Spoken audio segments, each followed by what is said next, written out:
out the signals for the Baltimore Colts. Unitas gives to Amici.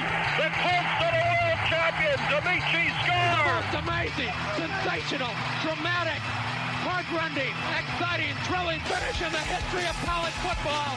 California has won the big game. 5 seconds left in the game. You believe in miracles? Yes!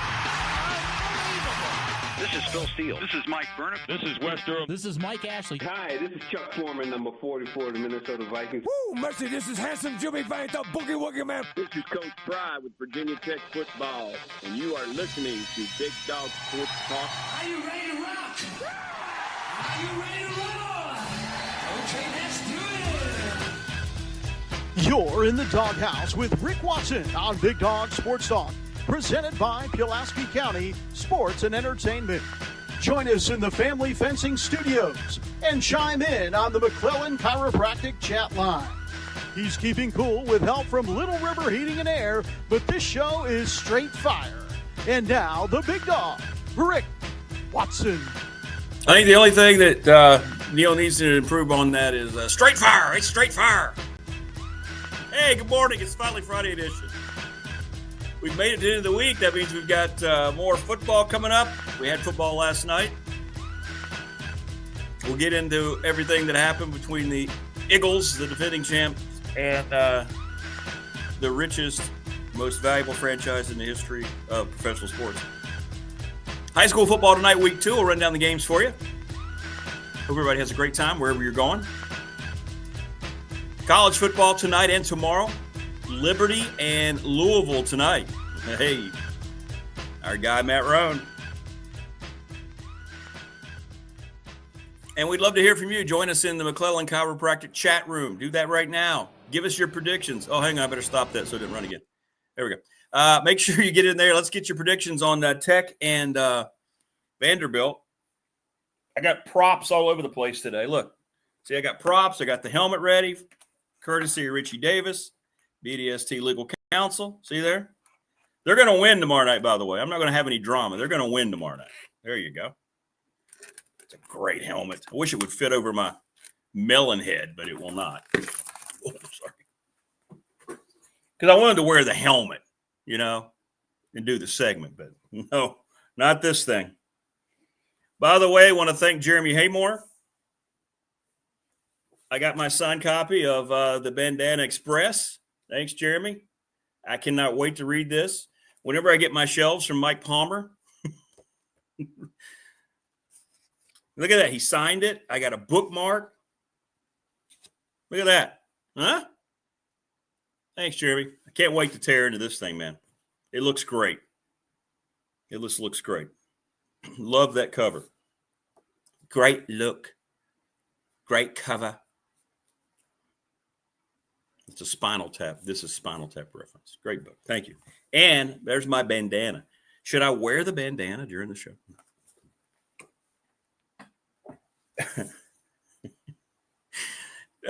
Busy program today. We've got Will Stewart from Tech Sideline. Mike Ashley is going to try to join us. He said he's having trouble with his connectivity, so we'll see how that goes. That's not all Ashley has trouble with. His football team's 0-1. Donny Lind joins us at 7:30. He's the head basketball coach of the Mount. See? Yeah, it won't fit me. I was gonna wear this during the interview, but it won't fit me. See that? There you go. And we have some other stuff we'll get to later. It's prop day here on the program. Good morning, everybody. Oh, and then the first lady of BDST joins us. I almost forgot. She's not going to be happy. I almost forgot. Well, she did stand us up last week. It's not like that, it was our fault. There you go, Jen the Gamecock Girl. Not sure if she'll have saxophone in tow or not, but it'll be our first official picks since, she bailed on me last week. Yeah, she sure did. So we've got all that going on here today. What did I do last night? I was looking. I went 11-5 last week in my college picks. So does that mean I'm 11 games ahead of her? I'm just saying. Just saying. Just saying. What did I say, Hokey Bob? Did I not say JMU Louisville? Who did I say? There's no telling who I said, to be honest with you. Yes, JMU Louisville tonight down in Kentucky. Did I say JMU and Virginia Tech? Is that what I did? We'll get into last night. Oh, I said Liberty. Oh, that's coming up later. That's right. Yeah, JMU Louisville tonight. Go Dukes. I know we had Louisville guy in here yesterday, but not, got to go with the Dukes. State school. Going to be a good game. Going to be a good game. Would have been on last night, except for the debut of the NFL season. Game overshadowed by strangeness, the spitting, and, it's serious. It's one of the biggest signs of disrespect you can have for anyone. So from that standpoint, all the smoke's being thrown at Jalen Carter. And then today, as I peruse Twitter, there's a lot of footage. It shows Dak Prescott spitting first. So all the cameras picked up was what happened there when Carter was facing Dak Prescott. I don't know. I guess we'll find out more today. But it's not what the NFL, it's not the optics the league wanted to start out their season at all. At all. There was a lot of fights. There was a lot of, I like teams that don't like each other. These programs don't like each other. They're not supposed to. They're in the NFC East, and that's fine. But just so much stupid silliness. And I don't understand why a guy can't make a play and just go back to the huddle. It's stuff the NFL's trying to crack down on. And I, for one, am glad to see it. I know people are going to get upset. There were some calls made. There was some taunting. It's selfish. It's idiotic. It's undisciplined. It's immature. It's all the things that's wrong with a lot of modern sports today because of, social media and, cameras. So to be honest, although the NFL won't address it, they won't go forward, they won't do what they're supposed to do. I don't know if there's going to be any fines or suspensions, but they're just going to talk about how high the ratings are going to be. They're going to be enormous. So they'll paint everything as a win. But not a great start when now that's going on. NBC kind of glossed over it. Not surprised. And then the game was pretty competitive. It was fun in the first half once you got into gameplay. Jalen Hurts was outstanding. My guy, Jalen Hurts. I thought Dak played pretty well. Defenses were not good. I think the Cowboys miss a certain number 11 that they traded. Hurts ran for a couple touchdowns. And then the game got delayed for over an hour because of lightning and treacherous weather. So it didn't end till well after midnight. And that's not at all what the NFL wanted either. So as powerful as that league is, on its way to probably the next 5 years being an annual $1 trillion industry, they can't control the weather. They can't control divine intervention. But we'll get into it, and we'll read the comments, and we've got more weird Bill Belichick things before their game against Charlotte. I don't know what's going on with that guy. I really don't. You can't say it's a midlife crisis because he's 73. Can't chalk it up to being a midlife crisis. All right, we want to thank Family Fencing. They're sponsoring our studio here in Reiner on this Finally Friday edition. And it's great to hear that we have people that are using them, contacting them, that heard about them here on the show. They have a no-dig installation system, locally owned, finance options available, free quotes, 540-200-8294. See it down there?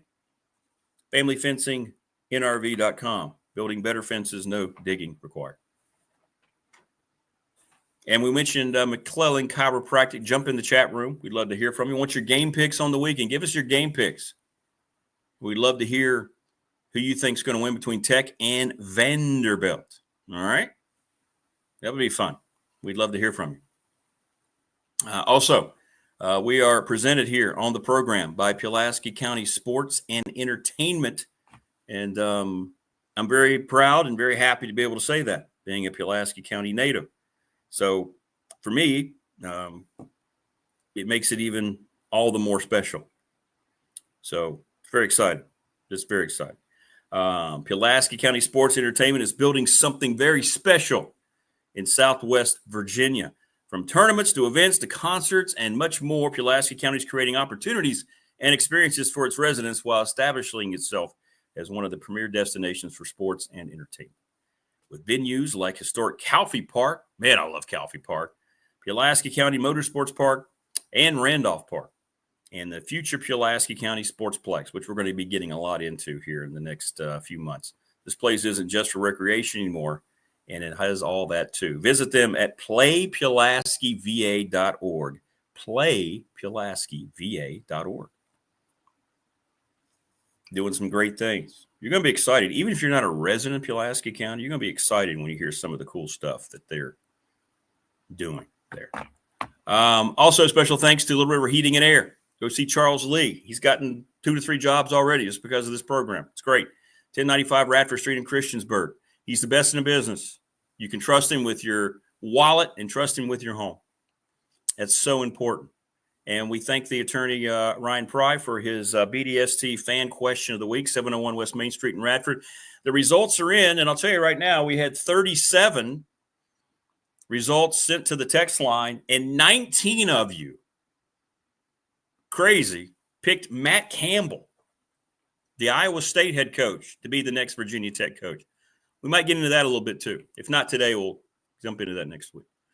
And our exclusive banking partner, National Bank, member FDIC. And they also sponsor our high school football show and our athlete of the week here on the program. So we took care of our business right there. And join us in the chat room. We want your picks. Good morning, Rodney. How are you? Where are you at tonight, Rodney? You down at Radford Giles? Is that where you are? I think that's where you are. But anyway, last night, it just bad optics. You have the kickoff. Well, you kind of have a kickoff. It's not really a kickoff anymore. I hate the new kickoff. I hate it. I have now permanently decided that I hate the standing and waiting until the guy catches it. It's football. Can we not? Can we just quit pretending it's not a violent game? It takes so much away from the game not to have a real kickoff. But anyway, Jalen Carter, of course, played at Georgia. Got into it with Dak. Carter apologized, said, hey, it was a mistake that happened on my side. It won't happen again. I feel bad for my teammates and the fans out there. Not being able to start or finish the game really messed me up. I won't say the word that he said. He says he can make that promise. But it showed later on, and this is what I'm talking about. We didn't see it. It showed Dak Prescott spitting in the direction of Carter's video before Carter spit on him. Prescott, who didn't look that upset, when Carter did his thing, if you were getting spit on for the first time, then you would have been a little more, I think, agitated. You may have even gone after the guy. But Dak didn't do that because he knows he had done it first. Prescott said it was a, quote, misunderstanding that escalated, saying he frequently spits during games and spit ahead to avoid his lineman while watching Carter mess with a rookie guard, Tyler Booker. He said Carter asked, are you trying to spit on me? So, again, this is where it's going to get in the mucky muck about he said, but the video is pretty clear if you go on X that Dak did spit, and it looks like it's in the direction of Carter. So, again, you get a camera shot of Carter doing it, and all of a sudden he's vilified as being the worst guy in the world. It was stupid, and I think it's one of the most disrespectful things you can do, like I said. But all the officials saw was what Carter did. So once Carter did that, you saw Prescott mention to the official. He threw the flag and ejected him for unsportsmanlike conduct. So we'll see if anything develops today. The NFL likes to squash things that they can't benefit from PR-wise. So we'll see what happens there, if anything. So then you had that, and then you had the lightning delay, I should say. And I had gone to bed already anyway by halftime because, I have to get up early. So I didn't miss much. The game was pretty bad in the second half after the rain. Nothing happened in the fourth quarter. Hit us up on the text line, 540-391-0788. And thanks, everybody who sent answers to our fan question of the week. That's cool. Very cool. We're averaging like 36 responses on that. That's awesome.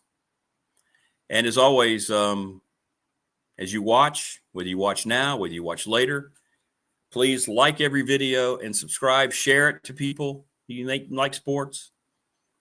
We're nearing 400 subscribers, which is awesome. Got to get to 500, though. That's the number they want. Please tell people tomorrow at the Tech game. Just show them, hey, just hit subscribe. It's free. At your tailgate or something like that. I'd like to be over there with a QR code or something and say, hey, everybody. Once people have some fine, very well-cooked meats and then some happy spirits flowing through them, yeah, we'll subscribe, everybody. Wow, look at that. We got 7,000 subscribers. I'm going to do that at some point. I'd like to. But because a few of you suggested that, but I have to work Saturday. I've got broadcasts to do Saturday. Yeah. So anyway, your thoughts on last night if you watched. Jalen Hurts looks great. The guy just he doesn't let anything get to him. I think it's incredible. And I really like watching guys like that. He's not letting anything get to him. This whole collegiate, and when he was bouncing around trying to recreate momentum, gets taken in the league and works his way up. And he has just got that mentality you look for in a starting quarterback. He doesn't get rattled. Or if he does get rattled, he doesn't show it. I envy the way he just goes about and does this thing. It's really cool. It's really cool. But the Cowboys continue to fall short. Their defense is an absolute mess. How many times did it hurt? Was it the first touchdown? It was 3rd and long. May have been the second touchdown, too, when he ran it in. There's just nobody there. There was no pressure, nobody making his life miserable. And we'll see what kind of an impact Parsons has for Green Bay on Sunday. But they missed him last night. They really did. They missed him a lot last night. But I thought it was overall, because of all the things that went on, it wasn't a great optics night for the league. Chiefs Chargers tonight too. That's a YouTube exclusive. Hey, on my new home. Hey, look at that. My network. We got free NFL tonight. See, I come to YouTube and now we've got free NFL games. Who knew? Dak was 21 of 34, 188 yards. Not great. Hurts had a great completion percentage. He didn't throw the ball downfield very often. They only targeted A.J. Brown a couple of times. He had one catch. They didn't run Saquon much. They didn't need to, but he had 2 touchdown runs that Hurts. He ran for 62 yards. So it wasn't a great game. It was just there's only 3 points scored in the second half. He's 21-20 at halftime, ends up 24-20. So the second half was not good. And then it ended at midnight 30. So because of the delay. And then by then, I was seeing some of the pictures. That stadium was just about empty. Because people, Thursday night have to get up and do stuff. That whole doing stuff the next day kind of messes you up, doesn't it? So the NFL is off and running, and we'll see what the numbers are. They will be extremely, extremely, extremely high. Yeah, I should do that. Thank you. Rick, you should join. Can I do that? I just got a text. All right, Steve, I'm going to do that. Steve's saying I should join the Montgomery County Chamber. I didn't realize I could just do that. I don't know. Seriously, I don't know. I would like to do that. Thanks, Steve. Send me your info, Steve. I'm very interested in that. Very interested in that. Absolutely. That's cool.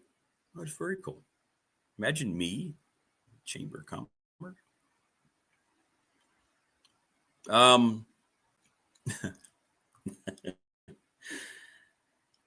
High school football tonight. It's week number 2. And we're going to run you down the list of games. By the way, later this morning, as soon as this show's done, the 4th and Goal show will come your way. Here you go. Hang on. Myself and Jermaine. And boom. Well, that's not right. There we go. There it is. 4th and Goal show, week number 2, comes your way at 9 o'clock this morning, leading you into the game. So you can go back and watch before you head out if you're traveling. And that'll run on the Big Dog Sports Talk channel for week 2. Isn't that a cool logo? Isn't that nice? Yeah. Yeah, big time. Big time stuff here now with logos. And our sports and more, by the way. You want to see another logo? Really like our second logo. There you go. Myself and David Smith's up and running, previewing. We previewed last night's game. And go watch it. We preview the weekend. David and I have our Super Bowl picks. So go watch. Not going to tell you Super Bowl picks yet because you got to go watch. It is online. You can watch anytime and go have a great time. So there you go. College football. And we have made a lot about it because it's true. We were on it before a lot of other folks were on it. Oh, hang on. Let me get that off the screen so you can see me. You may not want to see me, but all right. Thank you so much. I appreciate that. First, right before I do college football, here we go. Here's the games tonight. Auburn here in Reiner hitting the road against Smith Mountain Lake Christian Academy. Jermaine and I talk about what this school is, relatively new. And I think they have a plastic field, too, a really nice turf field. Patrick Henry, EC Glass is going to be a terrific game. Franklin County and Salem. Giles and Radford's where Rodney's going to be. Glenver and Liberty Bedford. Liberty won last week, ended a long, long losing streak in the state. Fort Chiswell and George Wythe. Christiansburg, who lost last week, such a tough schedule. They have to go to Abington. They're heading down 81 South. Brookville and Allegheny. GW Danville and Amherst. William Fleming and Albemarle. Northside Christiansburg, traditional, old, former Roanoke Valley District rivalry. Grayson County and Carroll County. That's always a battle, right? Pulaski County tries to get on the winning side of things. They travel to Tazewell. And that game hasn't been played. I don't know. When was the last time Pulaski County played Tazewell? Where's all my Cougar peeps? Been a long time. James River and Blacksburg. Blacksburg's 1-0. They look good against Giles last week. James River won here against Auburn in their debut. Narrows and Holston. Hidden Valley, William and Byrd. Craig County, the Rockets against Bland. Rural Retreat, Eastmont. And I don't think I left anyone out. So good luck to all of the high school teams. Good luck to everybody who travels. Let's have some good games and let's have a good time, shall we? Yeah, let's do that. Virginia Tech and Vanderbilt, what you got? Hit me up in the chat room. Hit me up on the text line. Who's going to win the game? Let me know what's going on. Who do you have winning the game? By the way, Tommy in the on the text line, Louisville's 14.5-point favorites, Tommy, over JMU. Just ask me the point spread. And if you're looking for what's going on in the tech spread, it's actually gone up by a point. It's actually gone up to 2.5 from 1.5. So Vegas, the money, there you go. 7:30 tomorrow night. Everything's on the line, right? Everything's on the line. I don't think it's a exaggeration in any way, shape, or form. Everything on the line tomorrow night for Virginia Tech and Brent Pry. It feels like they're going to get it done to me.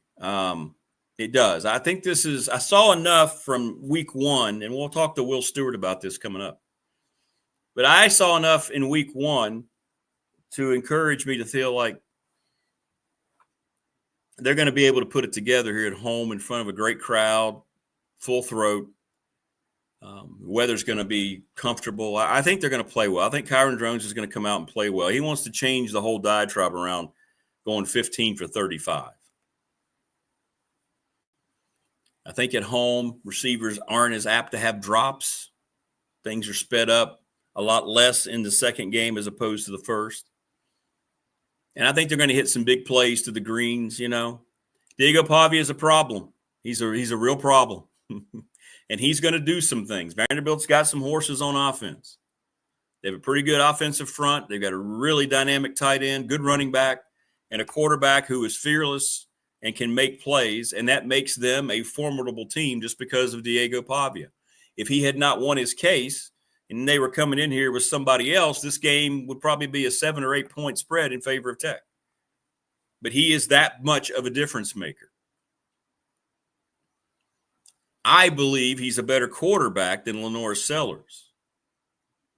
Lenore Sellers is obviously bigger, stronger, tougher to tackle.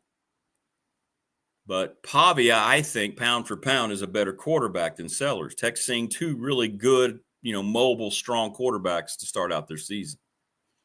I'm excited to see how Sam Cephas. I love the chess matches within a game, and it's going to be fun for me to watch how the Tech's new defensive coordinator, how he evolves the game plan as it goes on for Pavia and what he's got, for him here starting out. To me, that's fun. Now, Tech fan has to watch this game, and they can't have as much fun because they're uptight, and I get it. 0-2 is not going to be something that's going to go down very well. It's going to be like trying to swallow one of those big horse pills, right? Remember the ones you have, like the little silver thing with the chute, has the thing on the end, I grew up on a farm, so you put it down their throat because they were sick, or you're trying to keep them from being sick, and the horse pills are that long. Well, that's kind of what it's going to feel like if you're 0-2. So I get it. You can't really look for those things. You just want to win. But I think Tech's going to make some plays early in that game. And if they do, it puts a lot of pressure on an opponent.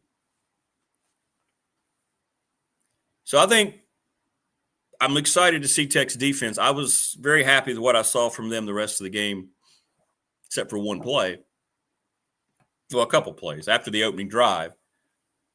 For one thing, you can't allow a guy to run for 32 yards on 2nd and 33. And then the play action was just a good call when Tech was kind of cheating up, and they have a dynamic athlete, the Harbor kids, just one of one. He's one of one. Wayne in the chat room says, I think Montgomery gets some plays to get Drones in rhythm. First drive, hopefully. Yeah, I can see that. I could definitely see that. But I think the crowd's going to be a factor. I mean, this isn't like going down there in the afternoon. What time was that game last year? Was it midday, around 2 or 3 or something like that? Maybe a little earlier. I just know it was hot. But here it's nighttime. It's cool. Kyron Drones won't be cramping up to where he looks like Frankenstein walking through the, walking through the village. Felt so sorry for the guy. He couldn't move. Last year at the end of that game. But we'll get your thoughts. Give us your game predictions. I know a lot of people are kind of scared too. I think Tech's going to win like 31-17 because I think the offense is going to find a way. And basically what I'm basing everything on Vanderbilt is what they did last year. I don't care what they did against Charleston Southern. Charleston Southern. Now, I'm a Big South guy working at Radford, but we're talking football here. So I don't think you can look at that at all, other than they got out there, they got into some real football game action. They were able to do some stuff. It's 28-0. They're not showing anything. So Tech's not even probably looking at that film a whole lot. I'm sure they looked at it to see how they lined up and how the new personnel they have. But they're not. They're going back and watching the game last year. That's what they're doing. Because if you're Vanderbilt, and the way that, when Tech came back and took the lead and you go right down and you sent to overtime, you go right down in overtime, you end the game, they had success against how Virginia Tech plays defense. So that's what they're going to go look at.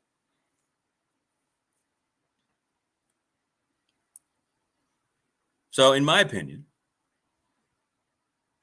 I just feel like Tech's going to be too much at home on a Saturday night. Now we'll ask Will Stewart what the panel, he'll have all the picks, and we'll get his take. I'm going to hear how he did on his trip to Atlanta. He went down for all the cool stuff too, like all the stuff that was going on.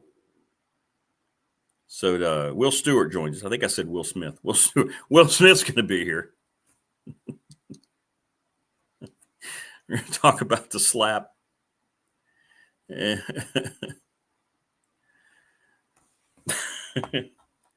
I called Louisville Liberty. It's one of those days, one of those mornings. Steve, I got you. Thanks, man. Appreciate that. That's awesome. Thanks for sending all that. I will definitely be in contact. That's something I'm definitely interested in. But anyway, what do you think? What do you think? In the chat room, Daniel says, it's time to put away the nonsense if you're a Hokies fan. Come out and treat the opponent like we used to. 38-10. All right, Daniel. All right. I feel you. On the text line. It's right here, by the way. I don't know how legible that is. May have to write it bigger. I don't know if you could actually read that or not. There it is, down below. 540-391-0788. Here we go. There we go. Mistakes, penalties. Tech only had 4 penalties, but they were all kind of really bad timing last week. Pavia threw for 275 and 3 touchdowns against Charleston Southern. Alexander kid ran pretty well. But again, I'm not okay. It's the same thing that, after Tech plays Wofford, you don't take much out of that. You just hope you stay healthy. Skyline, by the way, the sun is right. You can't see this. I can't turn the camera around. The sky, if you're here in Rhino, wherever you are right now, look outside. The skyline is sun's coming up, and the skyline, it's absolutely stunning. One of the things about living here in Reiner, and I live up top of a hill, and it's beautiful here. It's beautiful everywhere in the NRV. We live in a great place. We really do. And I travel just about everywhere with basketball, go all over the country. You come back here and you see mornings like this, you go, you know what? We have it pretty darn good here. We really do. Beautiful morning. Just got distracted with how wonderful it looks. Temperatures tomorrow night in the mid-60s. But I know there's a lot of trepidation, and I hear from you. There's a lot of trepidation from Tech fan. And I certainly understand it. And they've created it for themselves. They have. And I think back to, I mentioned the BDST fan question of the week, brought to you by the attorney, Ryan Pry. 19 of you said Matt Campbell. And it just makes me think, yeah, that would have been okay, huh? Rodney says the only thing missing from the sunrise is Selma. Well, who says she's missing? Huh?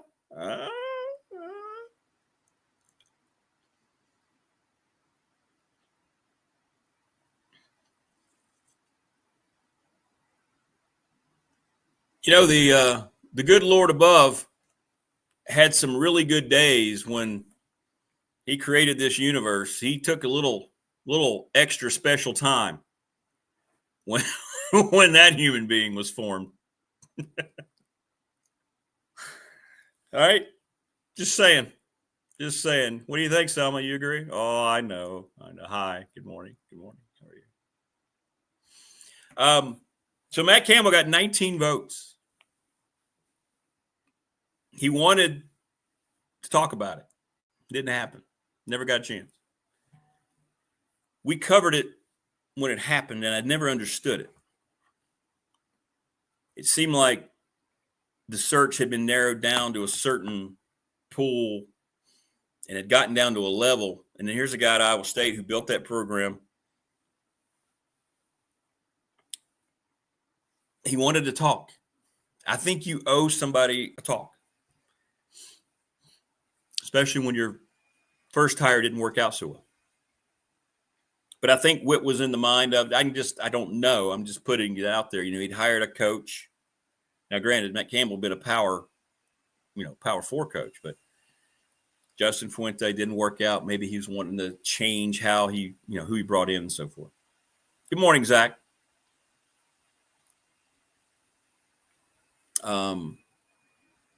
Said Campbell would be great. Don't know if a Big 12 coach would leave the ACC. Yeah, now probably not. 4 years later, he's got a big extension.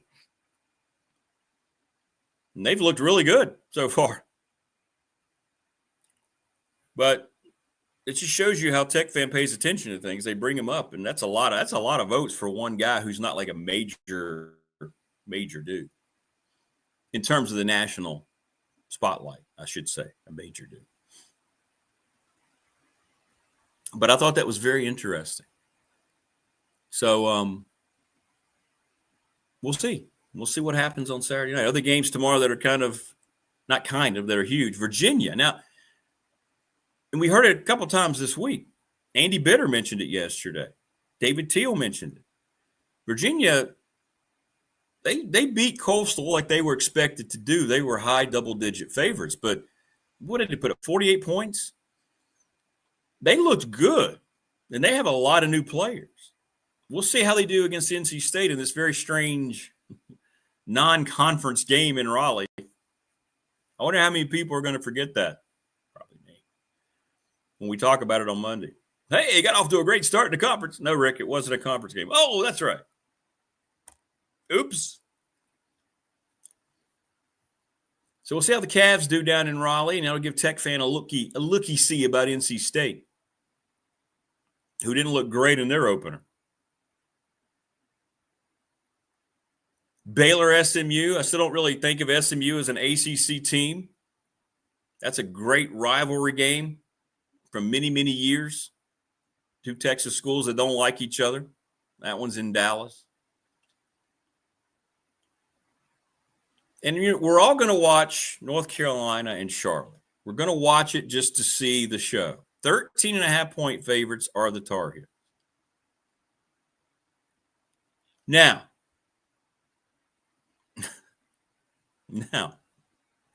speaking of more, I mentioned this a little while ago, more Bill Belichick weirdness. And you tell me if this makes any sense to you. Bill Belichick and the entire school in Chapel Hill have banned the New England Patriots staff from accessing the Tar Heels program. Michael Lombardi, the GM of the program, was contacted by ESPN wanting a statement, and they said, good luck, and then he hung up the phone, and UNC declined comment.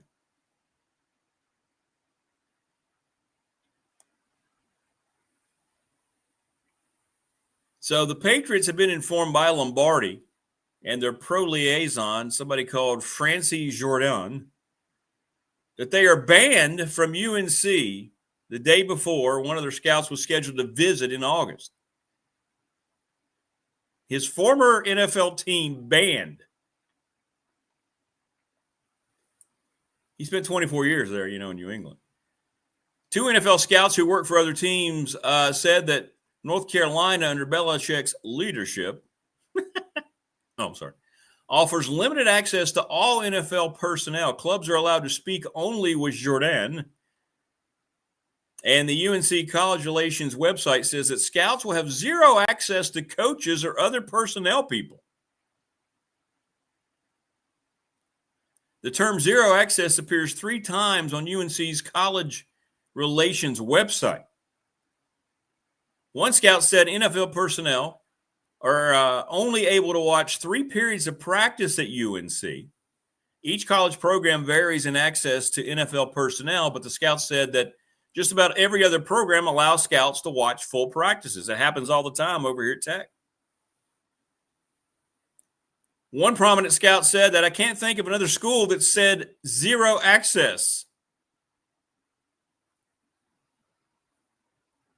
Isn't that strange? What? And to really make this story and single out your own former team. Well, now one of the things when you're getting guys to come and you're going to buy players, like, they brought in 70 players. One of the selling points you have is, you come here, it's going to be a next step toward, making potentially more money in the NFL. Why would you do that? Just some strange stuff, man. Belichick, I know a man can't choose his own legacy, but boy, he does a lot of things to kind of put a dent in his, doesn't he? Wayne says, going back to what I mentioned about the last Virginia Tech football hire, that he wanted some connection to VT after Fuente fumbled the likability test, but fans want results. I don't know if Tech fans would embrace Bill Belichick. I think we're going to find out this whole thing with Bill Belichick was just a massive PR stunt. Now, they're going to beat Charlotte because Charlotte doesn't have any kind of depth and athletes like that. And App State did whatever they wanted to down at Charlotte.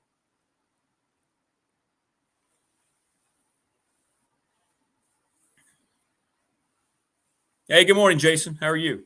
Say, I hope we make your work day better. Man, you're up there early at work, Jason. Hit us up in the chat room. Give us your game picks. Nah, Bruce Arians would not. He wouldn't. I don't think he would get back into coaching. He's Mike Burdup and Bruce are best friends. I mean, that guy's living the high life, man. He's not missing it. He's not missing it. I know he loves Tech, but I don't ever foresee that happening with Bruce Arians.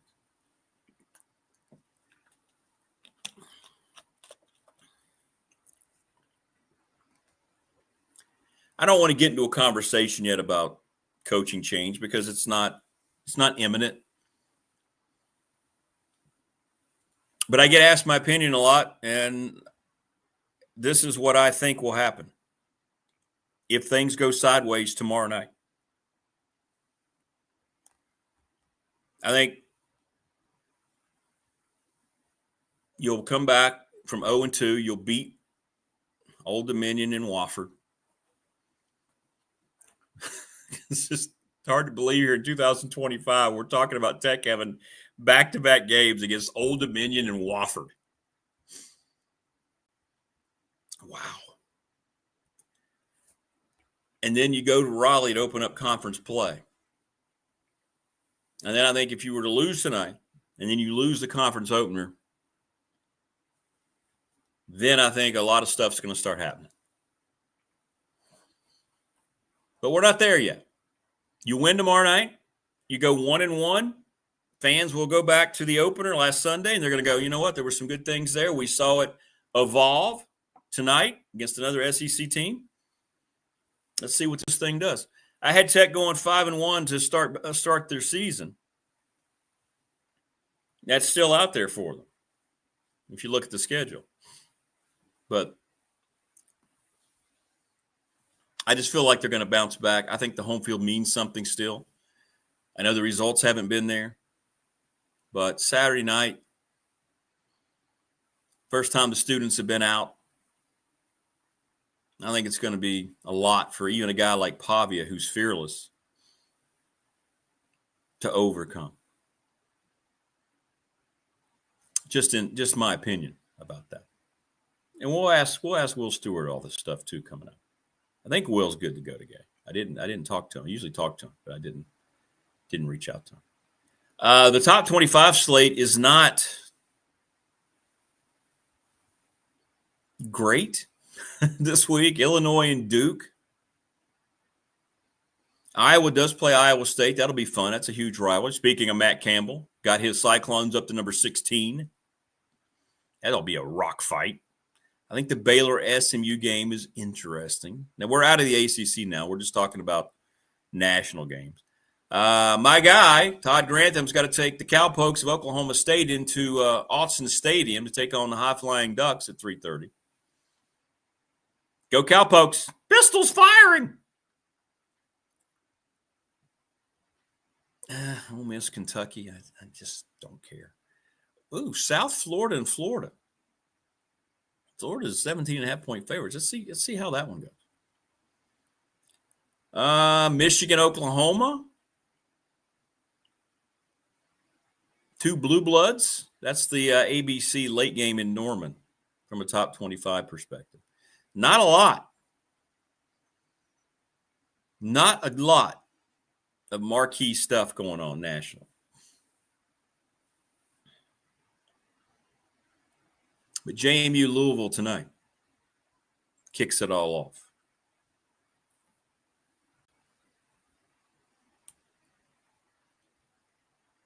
off. Jimmy says it's possible 5-1 in 6 games. He also thinks Tech will win tomorrow night. Yeah, I just feel like they will. I just feel like that they will.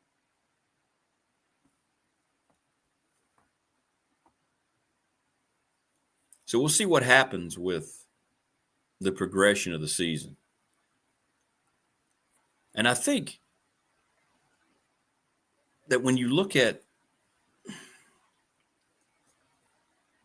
the optics do mean something. Like, for instance, I haven't heard a whole lot. There was some frustration, certain aspects of the game, and the offensive line played badly, but I think people saw enough out of Tech in the loss to where they're not as down on the program as they normally would have been in a game like that. Didn't get blown out, did not look overmatched. Jarrett Ferguson's clearly paying dividends in the weight room. Defense adjusted. I thought the offensive play calling was very promising. Quarterback was off, didn't play well. Offensive line didn't play well.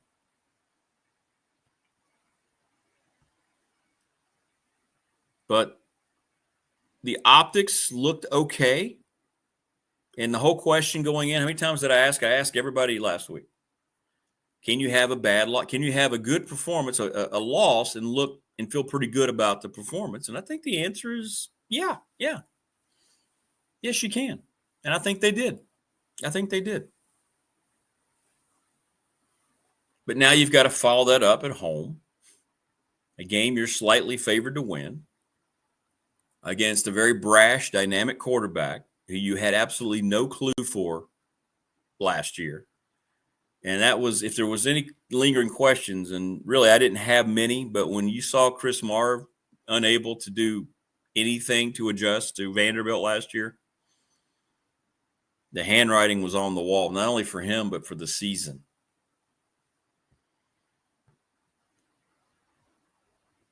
I know hindsight's 20/20, but my goodness gracious, if it doesn't work out for Brent Pry, he'll probably sit back and go, go back to those hires that I made at coordinator. And we said it at the time. That's why I was so excited when Joe Rudolph was the offensive line coach, and he only lasted a year for reasons. Now he's at Notre Dame.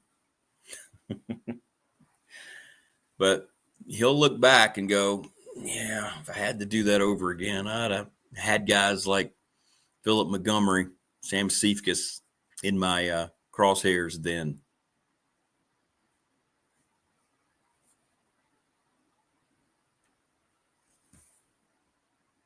Bobby said, I heard you talking about yesterday with Dwight Vick. Couldn't agree more about the open and how it becomes embarrassing. Sick of hearing about Sandman. I'm sick of watching the jumping. I want wins. Graduated in 71. I've been a season ticket holder for 30 years. get tired of hearing about all the things other than the performance. I get it. Thanks for reaching out. Thanks for watching, Bobby. Yeah, I'm with you. And Dwight said it. This is Dwight. Dwight was there in the era that kind of unleashed Tech football. We're going to see it tomorrow night. They'll show it on the AC network. Don't you get a little tired of it if they go out and then you lose by 2 touchdowns? Does it really mean anything? That's what Dwight was saying. He's saying, you know what? It's gotten to the point to where it's just kind of embarrassing. You don't want that to feel embarrassing anymore. When you have a program on the other side that's going to kick your tail because you're coming into their house, and then you have all the Metallica and you have the jumping and all that, that means something. But when you do all that, then you look up with 6 minutes to go in the third quarter, and your opponents ahead 27-13, what kind of effect did it have? So I understand what you're saying, and I understand what Dwight meant. And Dwight talks to Tech royalty, football players. They're the ones that are talking about this. That, I pay attention to that. We're talking about the great players that went through that program. As a matter of fact, he said it stemmed from a conference call, Zoom call he's having with, Macho Harris, many others, Jimmy Williams. Who else did he mention? And they were all saying the same thing, that they wish they would just stop all that until they start winning again. So when you have your alumni, guys who built the program and then continued the success of it for all those years that are looking at it like, wish they'd stop doing that. That tells you something right there. That tells you where the program is.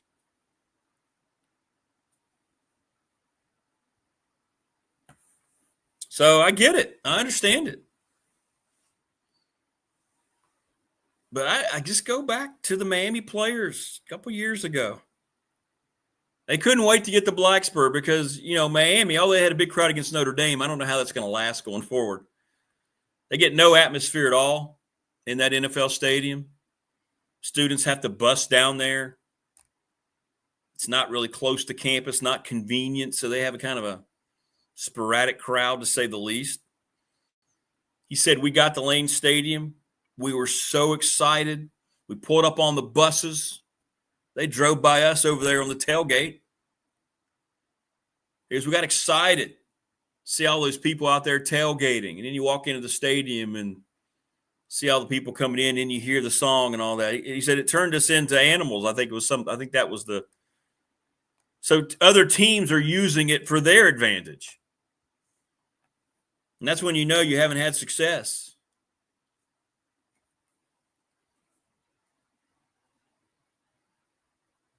So I don't know. We'll see.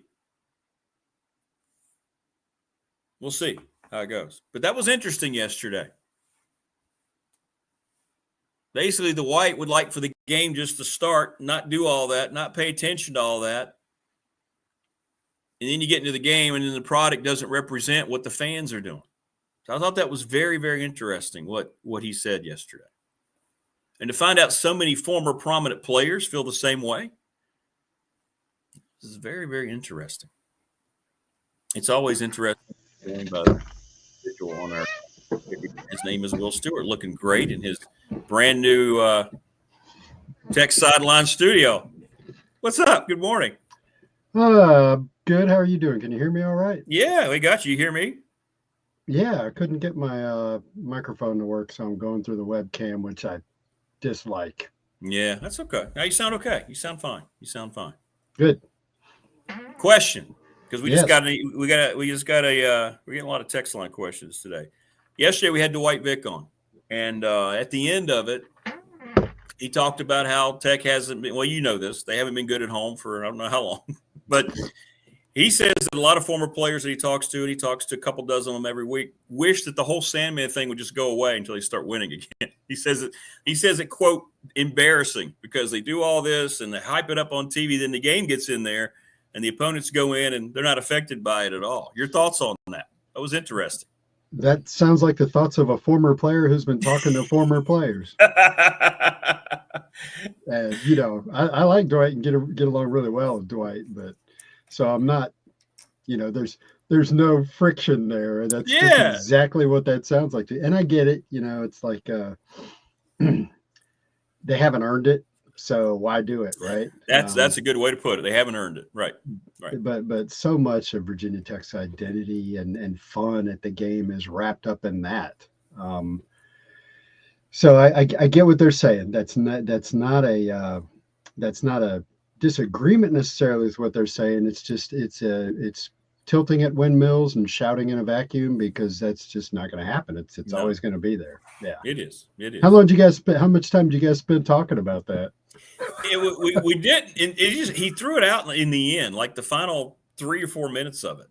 I'm gonna drop this here and then check out. Yeah, he just said, I was like, oh wow, interesting. But we just had a viewer say, same thing on the phone. But tell us about your weekend, man. I want to hear all the stuff you did on Saturday before the game. I know you were looking forward to that. You had the concert. I mean, talk about it. That's cool. Yeah, I was actually pretty boring down there. I didn't go out much. None of my friends were there. I had one buddy of mine who I stayed with up in Buford, which is, I don't know, about 20 miles north of Atlanta. And he didn't want to do anything but go to the game. And he wanted me to come pick him up and take him to the game because he hates Atlanta traffic. So I went and got, we'll jump forward to Sunday. I went and got him Sunday. And I was driving into Atlanta, and he was over in the passenger seat, man, and he was freaking out. I'm just like, I don't know, man, what's up? It's okay. So anyway, his hatred of Atlanta was so deep that he wasn't willing to come into town with me. So, but I did go to the Hokie Way concert Saturday night, and that was really cool. I had VIP tickets, so I got into the club, and got. Oh wow! And the band was a band I never heard before called OAR. They were very good. I'm not a live music guy, but I enjoyed listening to them. And I wish there'd been more people there. There weren't many people there. It was, the place in Atlanta was called the Tabernacle, and it holds about, I've heard a lot of different numbers, 1,500 to 2,000 people. And there wasn't a very big crowd there, but the people that were there had a good time. And hanging out in the club was kind of neat because, Bud Foster was there. And the one thing I remember about that is, first of all, I hung out at the bar way too long talking to somebody from the Hokie Club. But I remember Bud was sitting there talking to a guy I could tell was a former player. And I kind of recognized his face, but not really. And I said, who is that? And somebody said, it's Michael Crawford. Crawford played whip way back in the early 2000s, I believe. Still looked great, of course. Looks like he could get out there and play. But Bud was just sitting and talking to him, and it got me to thinking about what must that be like to be Bud Foster and Michael Crawford and have gone through so much together. Sure, it was only like 4 years, 20 or 25 years ago. And I just wondered what they were talking about, and it was probably a pretty neat conversation. And it must be neat to be a coach and coach that many people. And I'm betting those are the conversations Bud really wants to have. He's really good at glad handing with the alumni and stuff like that. But I bet those are the conversations he really enjoys, is talking to a former player. Oh, there's no question. I bet you he just revels in that. Not only talking about games, but it just goes back to how you got to know them as young people and how they turned out in their lives, right? I know Bud loves stuff like that. So. Yeah. And so when I went to the game on Sunday, one thing I thought was odd was that Jen the Gamecock Girl and I were down there in the same city, in the same stadium, never even saw each other. We texted a little bit, and I was like, we got to get together and send Rick a pic and make him jealous because he's not here. And she was on one side of the stadium, I was on the other side, and it just never happened. We got to get. She stood us up last Friday, yet she was able to travel to Atlanta. So I'm going to ask her about that when she jumps on here. Why'd she stand you up? What'd she say? She said she wasn't feeling well last Friday. Okay. Well, I just only texted her. I never saw her. So I don't know what the deal there was. So what else? Oh, so somebody gave me tickets that were really good seats. I was on the sixth row on the 50-yard line, like literally. Oh, wow. My buddy Keith and I were like, "Hey, Keith, I think I'm on one side of the 50, and I think you're on the other side of the 50." I'm not, and we had access to the highest end club there. There's like a Delta 360 club that's big that you can get into.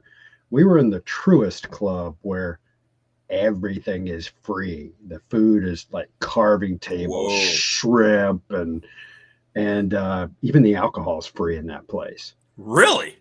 So I was just like, I spent a little bit too much time down there, but I definitely pumped the brakes. I did nothing but drink light beer, and I ate a couple plates of shrimp, and I was like, man, you do. I mean, my GI tract is not respond well to way too much alcohol and food. So, but it was kind of neat. We were down in the bowels of the stadium, down in the main level with glass walls, looking out on tunnels, and the Virginia Tech football team went by the room on their way to the locker room at halftime and then came back out. And I was telling a buddy of mine about that, and he's like, yeah, they do that at all the pro stadiums now. I'm like, okay, makes sense. But it was pretty cool. That is cool. Well, good. I'm glad you had a good time. And then your thoughts on the game. I mean, it started out like you're just kind of rolling your eyes immediately, and then one side of the ball adjusted, other than one, big play and then a conversion on 2nd and 33. But I was impressed with Sam Cephas and his adjustments. Offensively, though, we found out, and I know you're a big PFF guy. I talked about it with Andy yesterday. I mean, Tech's offensive line really graded out poorly, and maybe that also contributed to Kyron Drone's struggles, huh? It did. I think it made Kyron uncomfortable. He didn't have a lot of time to operate back there. I'm not surprised by any of that. My take on the offensive line is I think there's good talent there, and I think there's good coaching, but it's going to take time, and we'll see how the rest of the season goes. And those O lines. One of the things I like about Sunday's game is everybody was healthy. I've learned to appreciate that over the years. That there are some things about your team that aren't the best in that first game, but at least your players are healthy. And in particular, Rick, I thought I don't want to switch sides of the ball. Well, I guess that's all I want to say about the O line, sure, but I think Virginia Tech's defensive tackles are really good, and it's a blast to get to see them play healthy, particularly Kamari Copeland, and to just see them be what we thought they could be. And you saw South Carolina just go boom right down the field. And one of the things we talked about all off season is, teams used to do that to Bud Foster. They'd march right down the field and score a touchdown. Dude, in 1999, freaking Temple went down the field and scored a touchdown on their first drive. That's right. And I remember a buddy of mine was texting me. He's like, "Oh man, here we go again." And Tech wound up winning that game 62-7. That was the only points that Temple scored the whole game. So, but what they were not getting under the previous defense coordinator was adjustments. And you got the adjustments, and man, Tech defended the run, except for a couple of plays. They defended the run really well the whole game. Like there was nothing available up the middle for South Carolina. And just, I still haven't had a chance to go back and watch that game on my recording on the television. I just saw it from the 6th row, but the people that watched it on television said Tech really just physically looked like they belonged on the field. And so, that's all good to hear and good to see. Will Stewart joining us. He's back from Atlanta, Virginia Tech's home opener against Vanderbilt. We had discussed last week, Will, about can it look a certain way, suffer the loss, and you're still going to feel pretty good about it. And my assessment is, yeah. I mean, they were toe-to-toe. It's 10-8 going into the fourth quarter. I mean, it's right there. It's right there for the taking. So, I mean, they had some opportunities, and Andy pointed out, once again, they didn't, knock that door down, but they weren't overwhelmed by South Carolina. You can tell Jarrett Ferguson's had immediate impact. I was encouraged overall. Yeah, his immediate impact will be on conditioning. The other impacts will play out over time. And yeah, Virginia Tech did not run out of gas at the end of that game. As far as being encouraged, I think so. The only thing that well, the only thing I'm concerned about is the play of Kyron Drones. How much of that was caused by the offensive line breaking down on him? He went 15 of 35, but his receivers also had 2 or 3 drops that I can recall that were well-thrown balls, and they were critical balls on third down. So it'll be interesting to see how that goes. One of the things Chris Coleman keeps saying for us is that he's worried about the fit between Scotty Montgomery and Kyron Drones. He thinks that Montgomery's offense relies on quick decision-making and accurate passing, and that's not Kyron's game. His game is, I call him a one read and go kind of guy. Yeah, that's it. So I think that's something to watch for improvement from the offensive line. Other than that, there's a lot of encouraging stuff going on there. I didn't talk to many South Carolina fans, but I did. I remember I had a couple of encounters on the elevator, and the first person said to me, "You guys are really good." And I said, "Yeah, appreciate that." The second guy said, "You guys are really good. You could win the ACC." And I was like, "Really?" Okay. And so what went through my head was, wow, you really think a lot of your team. I appreciate the compliment, but you guys aren't that good that by standing toe-to-toe with you, we're suddenly candidates to win the ACC. But, it's a gift to see yourself as others see you. So I thought that was interesting. And I've kind of lost the thread. So back to the point, there is a lot to be encouraged about, and we will find out a lot more on Saturday night against Vanderbilt. So much is on the line. I mean, it's not an overstatement. This is the game, and we've heard from fans all week. Apathy is going to definitely be there, and 0-2 is not going to be something that's going to be accepted. It's going to be like swallowing one of those big horse pills back in the day on the farm. It's going to be tough to come back. I know the next 2 games will be wins and blah, blah, blah against Old Dominion and Wofford, but you go 0-2, just the optics given what this season means, man. The pendulum's going to swing one way or the other tomorrow night. It is, and starting out 0-2 isn't the end of the world. First of all, it's going to be, if they start out 0-2, it's going to be difficult to make a bowl game. And I think if Brett Pry doesn't make a bowl game this year, I think he's toast. Because when you're in your 4th year and you're in the ACC, you need to be making bowl games because this is your program with your players and your coaches. There's nowhere to point the finger but at yourself. If they don't win Saturday night, there's still 10 games to play. But you are right. The tide of public opinion will crater. It's not going to be something that he can come back from.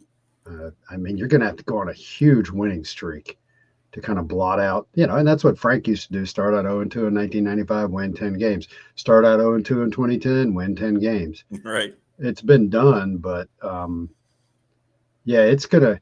And I'm particularly sensitive to that because one of the things we talked about around Tech Sideline, particularly at different times in Fuente's tenure, late in Fuente's tenure, and probably Pry's first year, things got so bad that I'm not a mental health guy. I don't talk about that kind of stuff a lot. But when you have our jobs, the jobs that we have, where we're on the message boards all day, we're on social media, and the fans are just utter poison for weeks on end, it does have an effect on you, So we at Tech Sideline have talked about this over the years, when things go south and you can't even go on Twitter and say anything without the flood of responses coming about how much the Hokies suck, and you can't.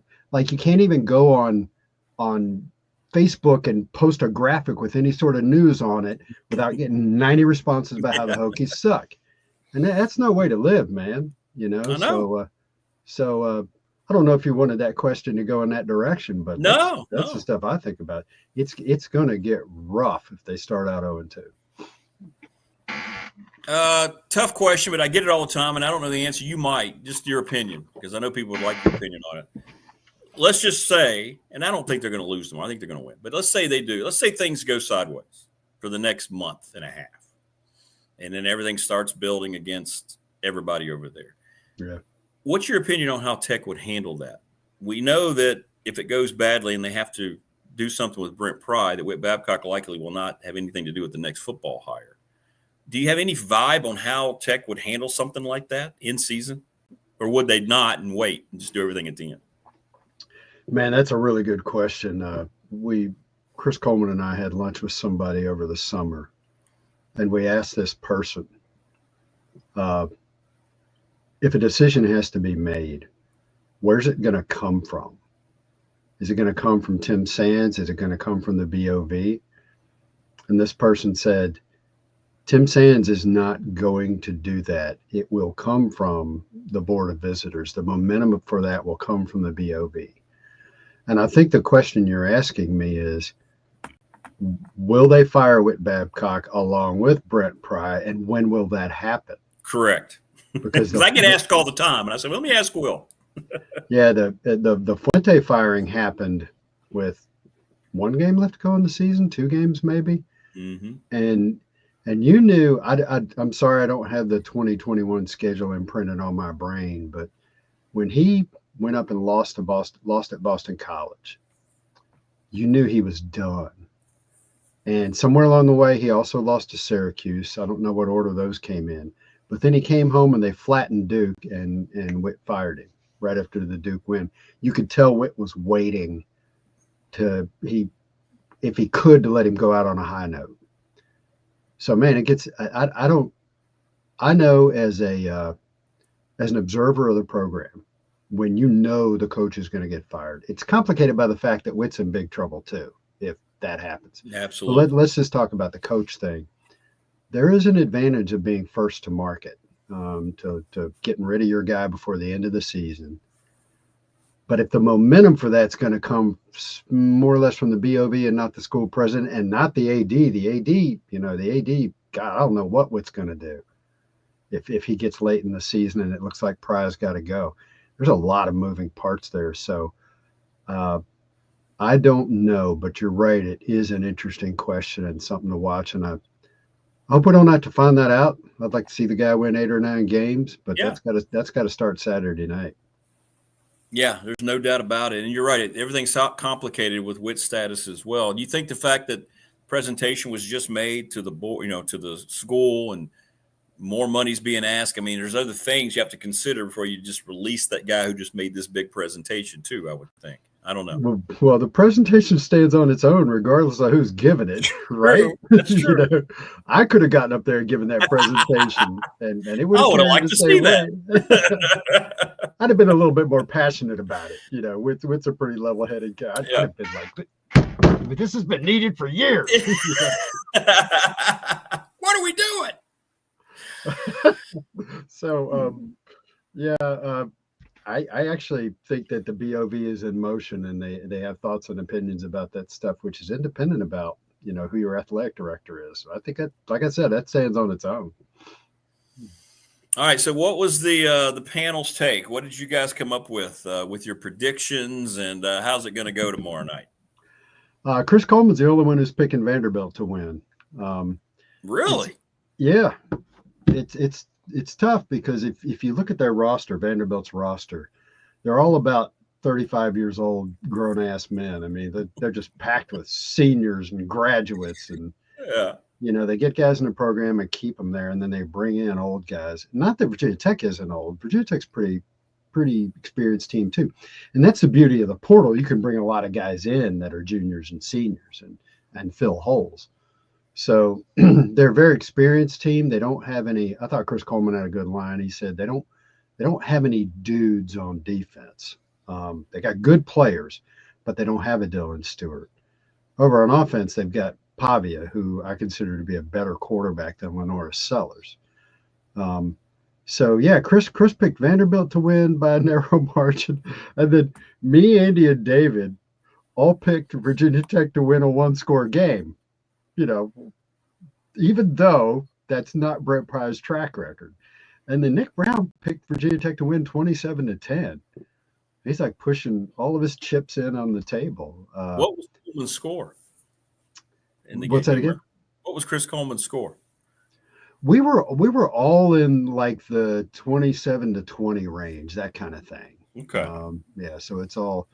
I picked Tech to win 23 to 21. Because John Love's good for 3 field goals a game if you give him the opportunity. So scored 2 other touchdowns somehow, and there you are. So that's that. Now the fan poll. This was interesting. We run the fan poll in our game preview, and when I looked at it yesterday, and I don't want to start playing on my computer and find out what the latest numbers are, but those things typically get about 1,500 votes.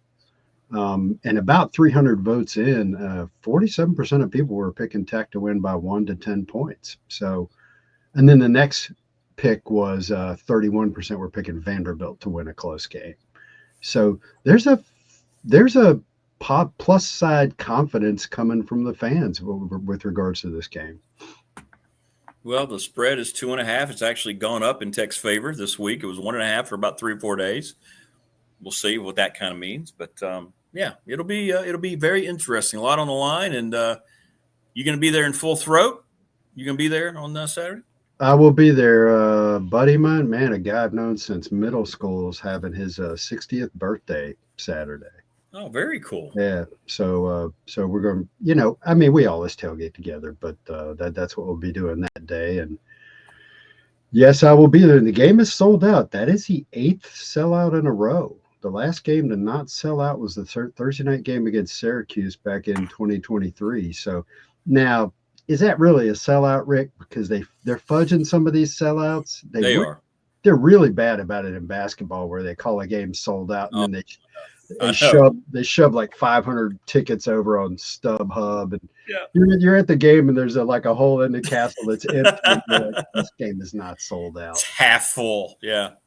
So I'll be looking up in the south end zone on Saturday night, and if there's a lot of empty seats up there, then I know they fudged it by shoving a bunch of seats over on StubHub and calling it a sellout.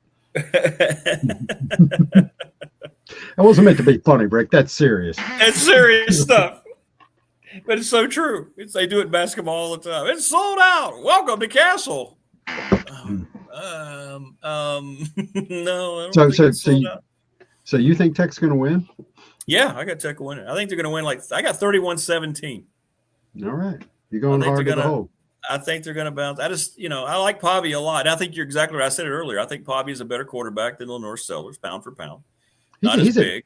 Pavy is just a tough guy, man. He's just a gritty. Like, he would have fit in so well on those mid-'90s Virginia Tech teams. If he was their quarterback, he'd have gone out there and played some good games and then gotten in bar fights with him like Jim Druckenmiller used to do, Yeah. Druck and George Del Rico used to let's just say roam the town together. Yeah. Druck was a strong young man, so nobody really messed with him. Yeah.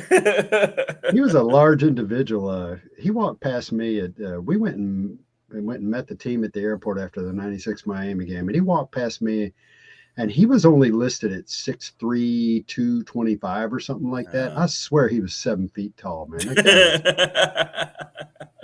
That guy was large. Yeah. And folks, it's Druck and Miller, not Drunken Miller. Right. Druck. Yeah, right. They always get it wrong. Yeah. All right. Well, listen, good stuff. Have a good time. And I'll be watching, and we'll see how it goes Saturday night. Yeah. I don't like to end my appearances with Go Hokies, but Go Hokies. It makes my business better. There you go. Jen's complaining that your seat's squeaky. Oh, okay. So I have to stop moving. That's what she said. And she's mad that we said that Diego Pavy is better than Lenore Sellers. Well, didn't say he's a better athlete, just said he's a better quarterback. Yeah, not a better athlete. He's just a better actual quarterback. Yeah. Are we going to do this every week? Is she going to watch us and like? I think so. Is she on the YouTube, or is she texting you? No, she's texting. If you look down here, she's texting me and you right now. She's not happy with us. She's very angry. Very, very angry. I bet she's still cute, even though she's angry. She's angry. She's mad. She is. I'm guessing since she didn't do the picks with me last week, I'm actually plus 11 on her. I went 11-5, so I guess I'm way ahead of her. Is the way I'm going to look at it. She's never getting out of that hole. No. All right. Well, listen, have fun, man. Looking forward to getting your take next week. Yeah, since I'll be back before I'll be around. Like I got back from Atlanta Tuesday night, and okay. I've just been, and we've had some issues with the website, so I've just been answering a torrent of customer service emails and just haven't really been dialed in. So I'm looking forward to going to the game Saturday and really being able to pay attention, and then do a proper post game, write an article, rewatch the game, all that kind of stuff. So in a lot of ways, going down there to see the game was kind of a lost weekend for me as far as really being dialed in. But looking forward to this. Well, as always, folks, you can find the best post game coverage right there. Tech Sideline. It's been that way for 30 years, right? 30 years. You hush your mouth. It has not. You old man, you. It has not been half my life. No life. Where did you get that idea, Rick? No idea what you're talking about. So what time does Jen come on? Is she 8 o'clock? She'll be 8 o'clock. Yeah, she's prime time here on the morning. Man, I miss her following like right after me. Yeah, she'll be on at 8 o'clock. Yeah. All right. Well, good luck with that. Yeah. She's very angry. All right, man. You wouldn't like it when she's angry. No, you won't like it. Bruce Banner just going to blow up into the Hawk just like that. All right, have fun tomorrow. All right, Rick, man. Thanks. Talk to you soon. Be good. There you go. Will Stewart. Good stuff. Will. Mike Ashley just texts, and this could only happen to Ashley. He believes that squirrels and skunks have ripped apart his internet connection. He says he hasn't had internet capabilities since yesterday morning. Couldn't watch the Cowboys game last night. And he's very frustrated. So he's not going to be able to join us. I can't send him an invite. So we won't have Mike today. We'll try to tell you what we'll do. We'll try to have him on two times next week. I'll ask if he can be on Monday. By the way, former Virginia Tech place kicker Chris Kinzer will be on this program on Monday. We'll talk about the Peach Bowl and the aftermath thereof. Mike's, that's funny. Squirrels and skunks. We want to thank Family Fencing Studios for sponsoring. Well, Family Fencing for sponsoring our studio. Go see them. Jason Green and the guys. They're great people, and they work hard, and they take pride in what they do. Locally owned fence experts here in the NRV Southwest Virginia. Chain link residential, commercial. Doesn't matter. Agricultural, finance options are available. You see the number down there. Give them a call, 540-200-8294, familyfencingnrv.com. Donny Lind will join us here coming up in just a little bit, the head basketball coach at Mount St. Mary's. But no Mike Ashley today. He is apparently dealing with squirrels and skunks. That's what I'm getting. Squirrels and skunks. Yeah.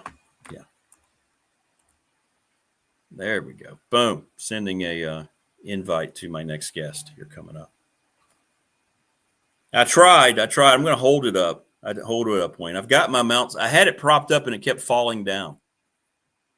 It just now did, and I had it and it didn't stay up. Man, I hate that. I hate when that happens. McClellan Chiropractic Clinic, Mark Hundley and the group. Go see them. They are in charge of our chat room, which absolutely has blown up each and every week. It's gotten bigger and better and better. Jim McAllister says, Will, I'll bring you some WD-40 by your tailgate. So that does look great.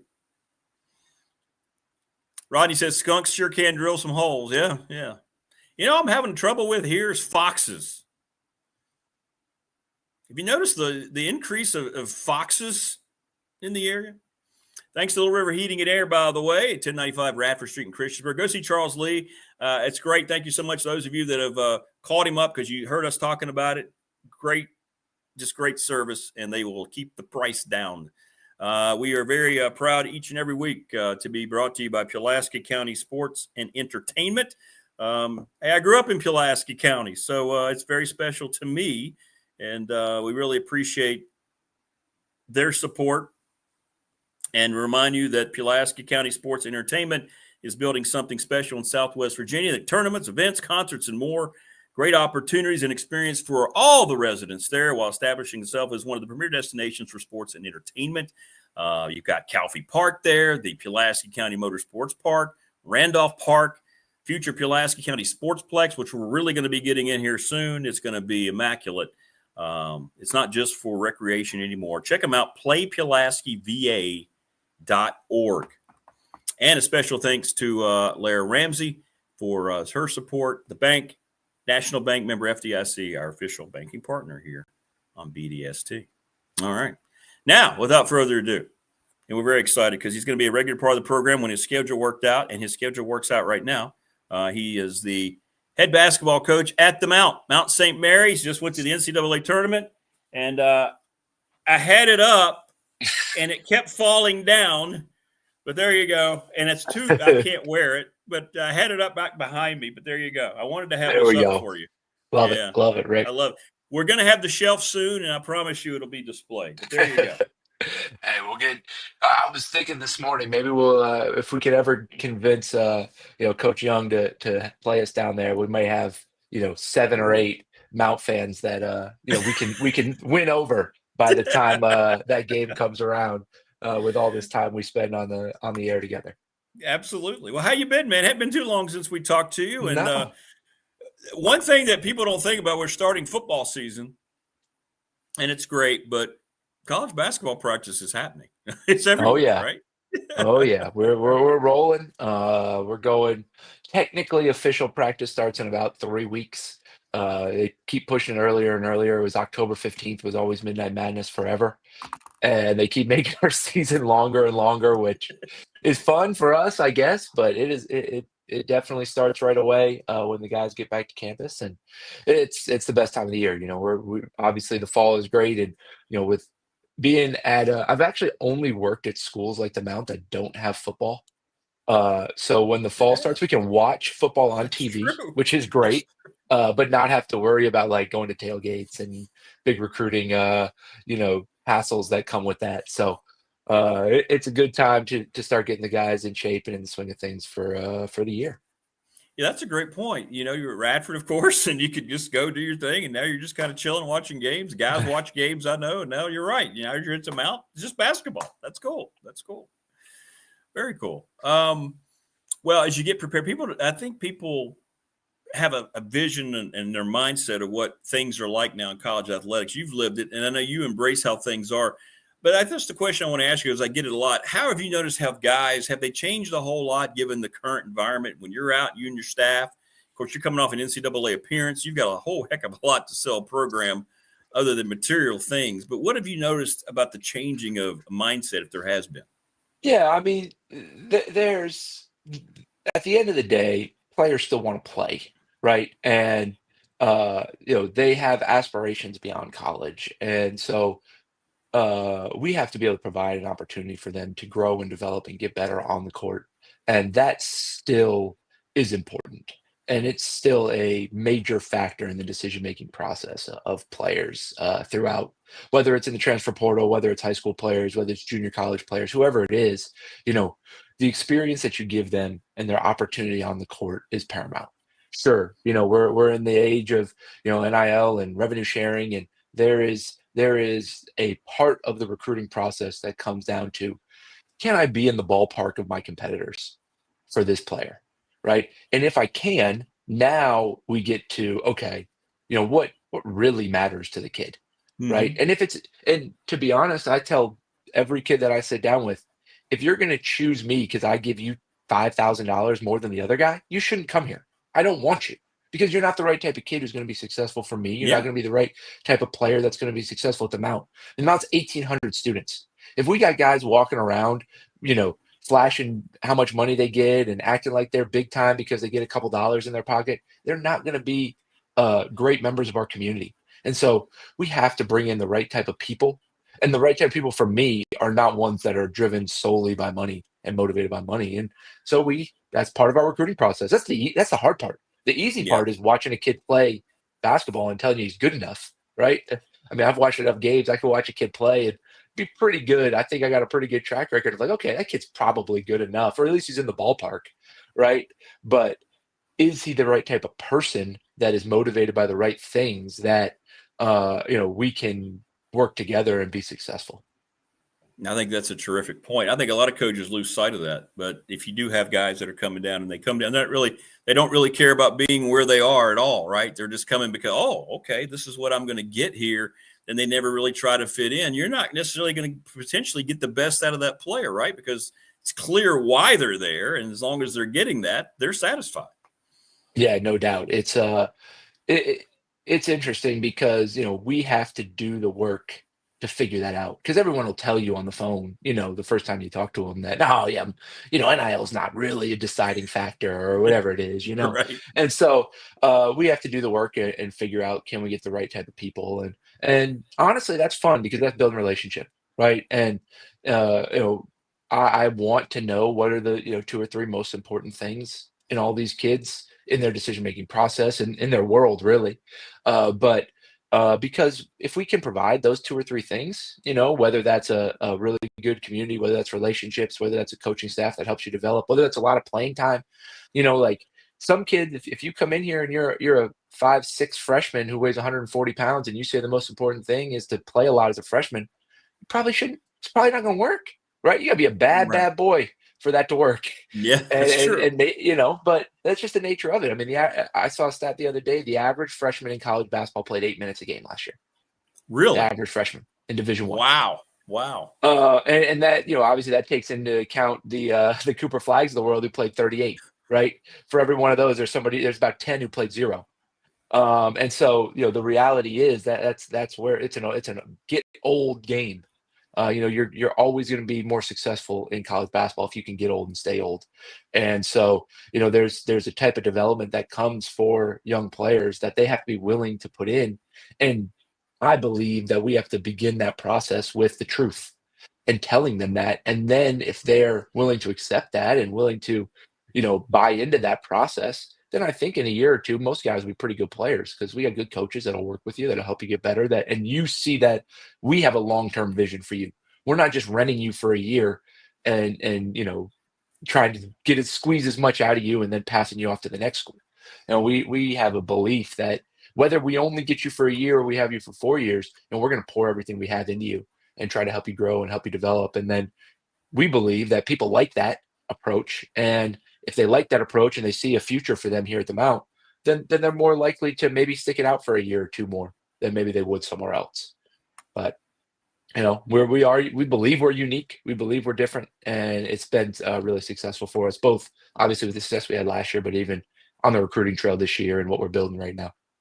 Well, I love it, that honesty. I mean, they know what to expect. There's no surprises. There's none of this coming back and saying, wait a minute, you said I was going to get this. You're saying, no, this is the way it's going to be. This is what we expect. And if that's not good enough for you, we'll move on. And so guys get there and they're like, yeah, this is what I knew was going to be. I love that because there's not any kind of false expectations or anything of that nature. That's cool. I like that. Yeah, we try, Rick. It's, you know me long enough now, like what you see is what you get. That's it.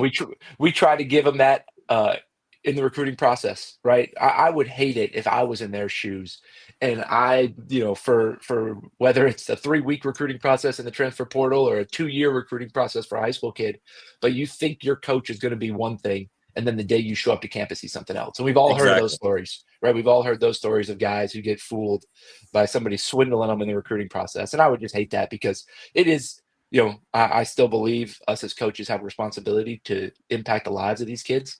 It's not just about winning. It's not just about giving them, the funds so that they can have a better life. It's about helping them become the men that they want to be. And if we start our relationship with a lie, it's going to be a long way to build trust and help them be their best. How has you mentioned the recruiting process, and I can only imagine now you've got, you already had a lot to offer, but now, hey, look what we did and you're doing. How much does that play into it? And how do you handle that? Here's the question I want to ask. When you have the immediate success like you and your staff had and your kids, how do you encompass that when you go out on the road and you're trying to find that next roster? Yeah, well, one of the cool things about Mount St. Mary's is like, we didn't exactly put Mount St. Mary's on the map, right? Coach Phelan did that a long time ago. Yeah. The Mount has been a program that is used to winning. And so the fact that we won last year was not, maybe the fact that we won year one was a little bit of a surprise to some people, myself included. But the fact that the Mount made it to the NCAA tournament is not a thing that is like, oh my goodness, I can't believe that happened.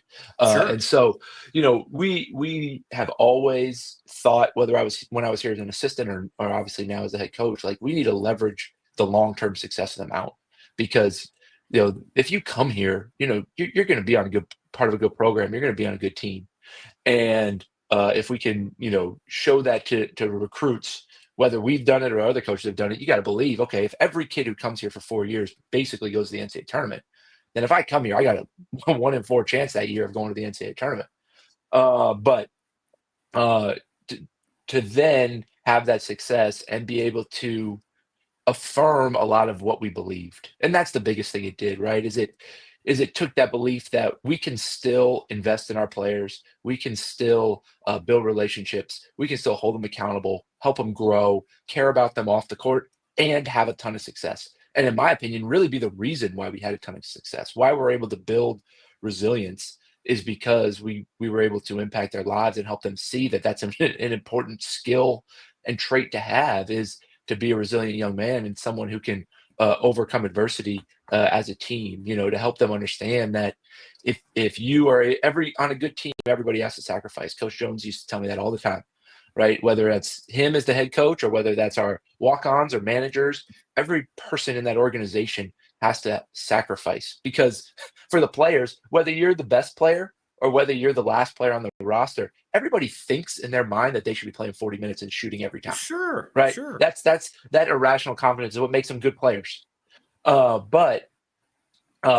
everyone has to sacrifice. Now it's different, right? If you're the best player, you don't have to quite sacrifice as much in your mind as that other kid, but it's everybody sacrifices, and teaching them that and building that. And we feel like it's got to be that from the jump, the first phone call. Hey, we're Mount St. Mary's. We are an hour from Baltimore and an hour from DC, and we're in the middle of nowhere. And it's okay. And if you really love basketball, and if you want to get a degree and be a part of a great community, you're going to love it here. If you want a booming campus environment with, a million restaurants to go to and bars and social life, that's probably not the place for you. And that's okay. It doesn't make you a bad kid. Right? Sure, it doesn't make you a bad person. It's just your priorities aren't aligned with my priorities, so it's not going to work here. And so just that honesty, and then we can obviously flash the fact that, hey, the way we do it works, just like the last coach who went here, just like the coach who was here before that, right? We can do it a different way and still be successful because we're at a place that loves and cares about basketball. Donny Lind joining us on the program, the head basketball coach at Mount St. Mary's. Have you found it now because of your success? How's it changed the way you've gone about and put together your non-conference schedule? I mean, are you going now and programs are like, let us think about that a little bit. I don't know. Do we want to do that? Yeah. When we got to UNCG, I got the joy of taking over scheduling from Coach Jersa when we got to UNCG, and it was really, really difficult, because of the success that Coach Miller had before we got there. And then I got to the Mount my first year, and it was the easiest it's ever been. New coach, a whole new roster. Everyone thought we stunk, and it was so easy to find games. And then 1 year later, it's right back to I don't know. We had a program in the Big 12 said, well, we looked at your synergy, and you guys pressed 200 possessions last year, so we're not going to play you. So you want us to press you. You're going to go get dunks and layups on the other end. But hey, it is what it is. We were able to put a non-conference schedule together. It did take a lot longer this year than my first year. We're excited about it. We got some fun, Power 5 opponents, Power 4 opponents, I guess now. We play Maryland. We either play Maryland or Georgetown just about every year, which is awesome for our community. We have a ton of fans. They're both, less than an hour from campus. We got a ton of fans in the DC area. So we'll play Maryland this year down in College Park, which will be a lot of fun. We'll open the season at WVU. which is really cool to get there.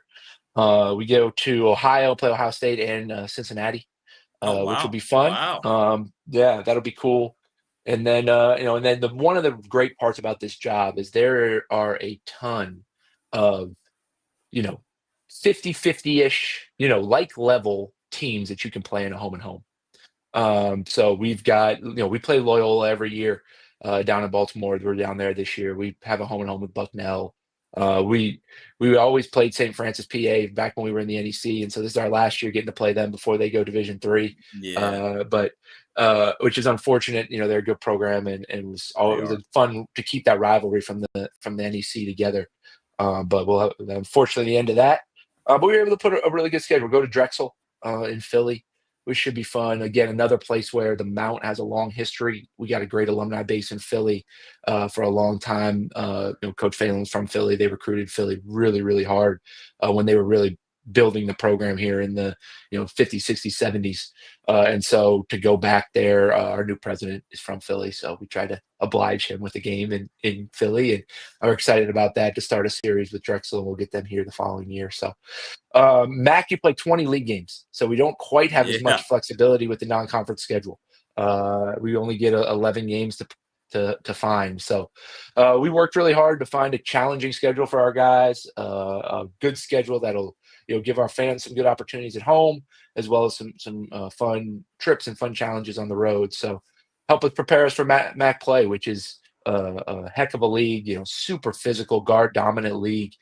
And so we tried to give us some looks like that. We're playing, I think we might be the only team in the country, Rick. We're playing a road exhibition game at a Division III school down in Frederick. I think we're the only one. I haven't done the research. I'm just going to bold claim we're the only team in the country going on the road to play a Division III school. But Hood College down here in Frederick, we're going to play them in an exhibition. Really excited about that. They've been really, really good. Coach Dickman, they play a unique zone, and there's a team in our league that plays a really unique zone. So I thought, hey, this might be a good opportunity to give our guys a test early in the year, make us as coaches be sharp with what we do, and hopefully that'll make it a little easier to come back to it when we play Merrimack in our league, who's have one of the best defenses in the country playing all zones. So we've got a fun schedule we put together. It was not easy, but I'm really excited. Coach Freeman on our staff does a great job at pounding the phones to try to find games for us. And so it's good. We're excited. How many times are you going to surprise now your team, or maybe you already have, when they have the warm-up music before practice or whatever? Do you just throw some Grateful Dead in there? Yeah, so one of the things, obviously everything that we coaches do, we steal from somebody else. But what we do is every day it's somebody else's playlist in our program. So, 15 days of the year, the music sounds very similar when it's our guys, right? They all kind of listen to the same thing. Now we have some international guys, so they throw in, like we had a Greek kid. He threw in some Greek music the other day. So I'm excited. We got a kid from Senegal who's coming up. His day's coming up in a couple of days. So it'll be interesting to see what he picks. But it extends to the coaches and the managers, our trainer, our strength coach. Everybody gets a day. And so, there's a couple days a year where they get educated on the Grateful Dead and some other music that they would not hear otherwise.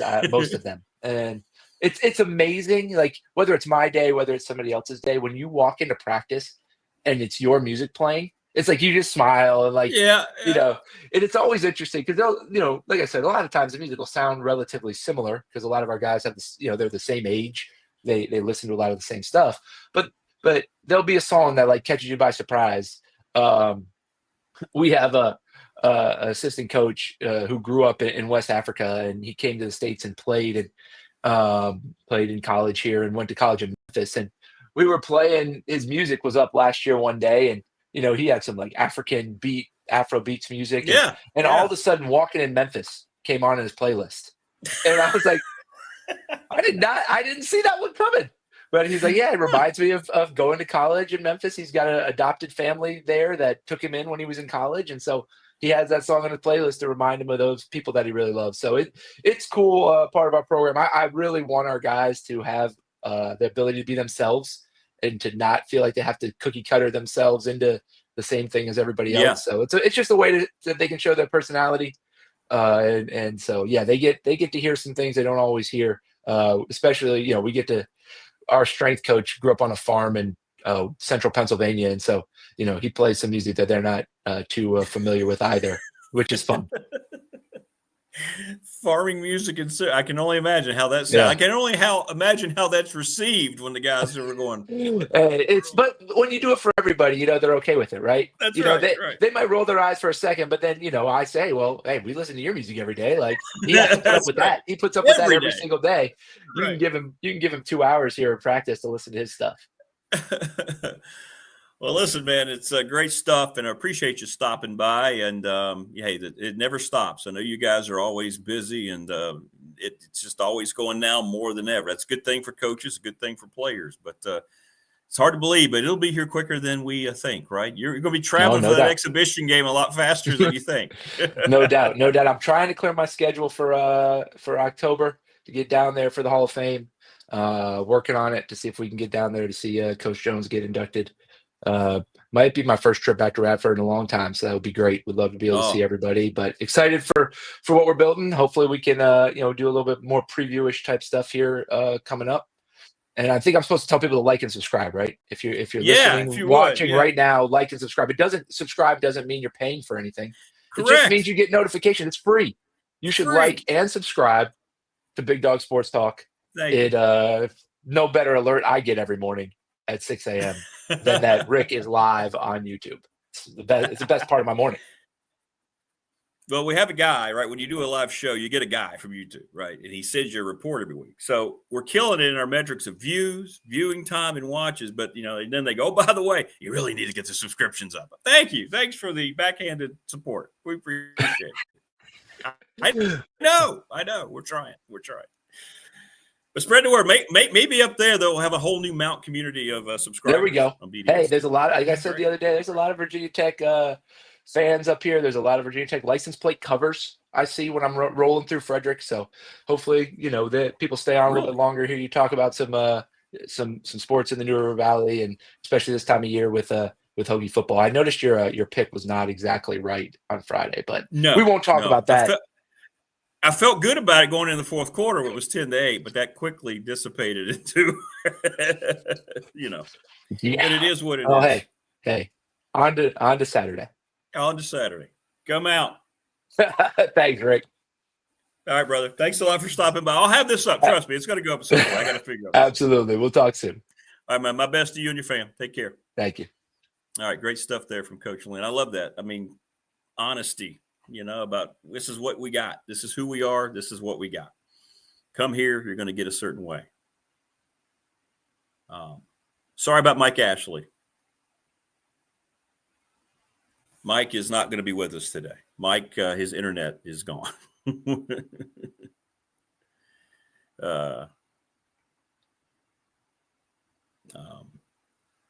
Squirrels and skunks. This is what he said.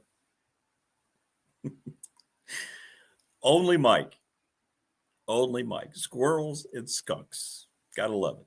I want to thank National Bank member FDIC, exclusive banking partner BDST here on YouTube. I think I've been with them like 30. I think I told it 35 years.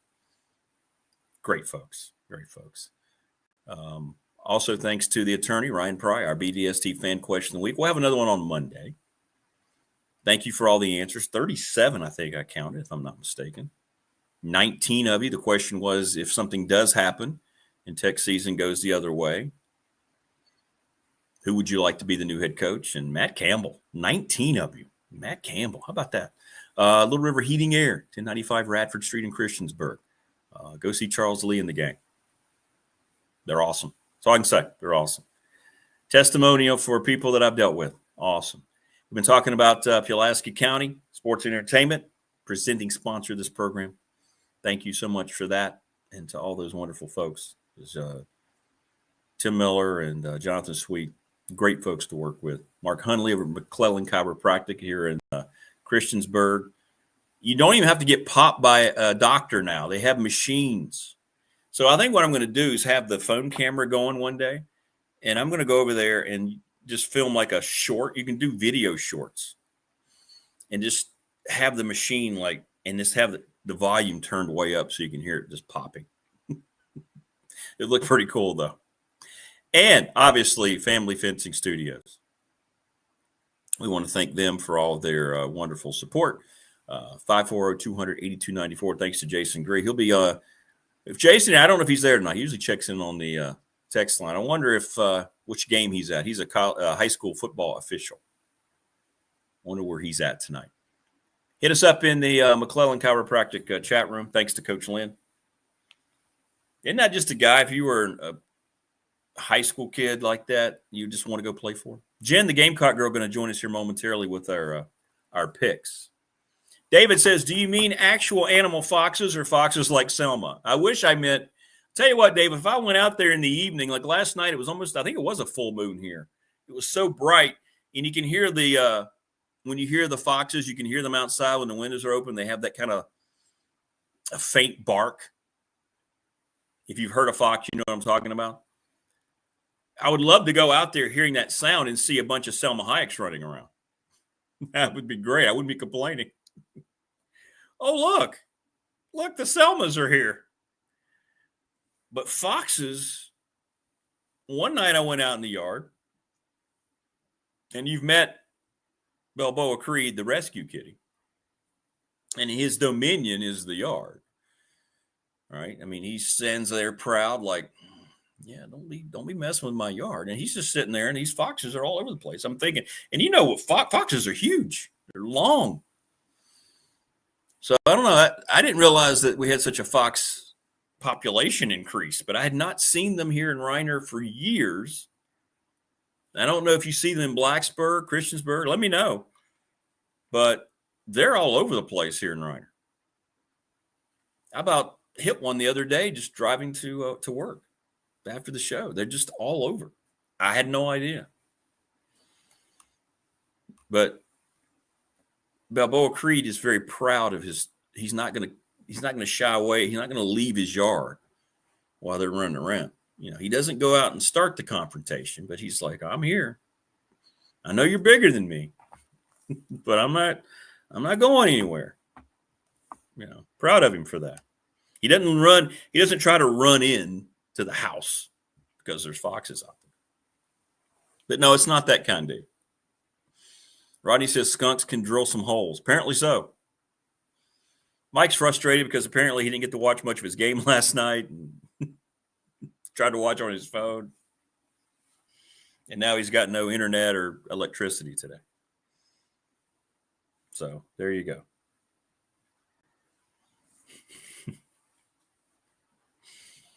$31-17 is my pick in the game tomorrow night. Tech will win. And all the negativity will soar away. And it will probably soar away for several weeks because of the way the schedule lines up. Right? Schedule's very fortuitous, to say the least, for the Virginia Tech Hokies. It's also fortuitous for us to be joined by the first lady of the program. There she is. Oh, we caught you with your specs on. It's Jen the Gamecock Girl. Hey, how are you? I'm doing much better than last week. Thank you for your patience with my wellness or lack thereof. I appreciate it.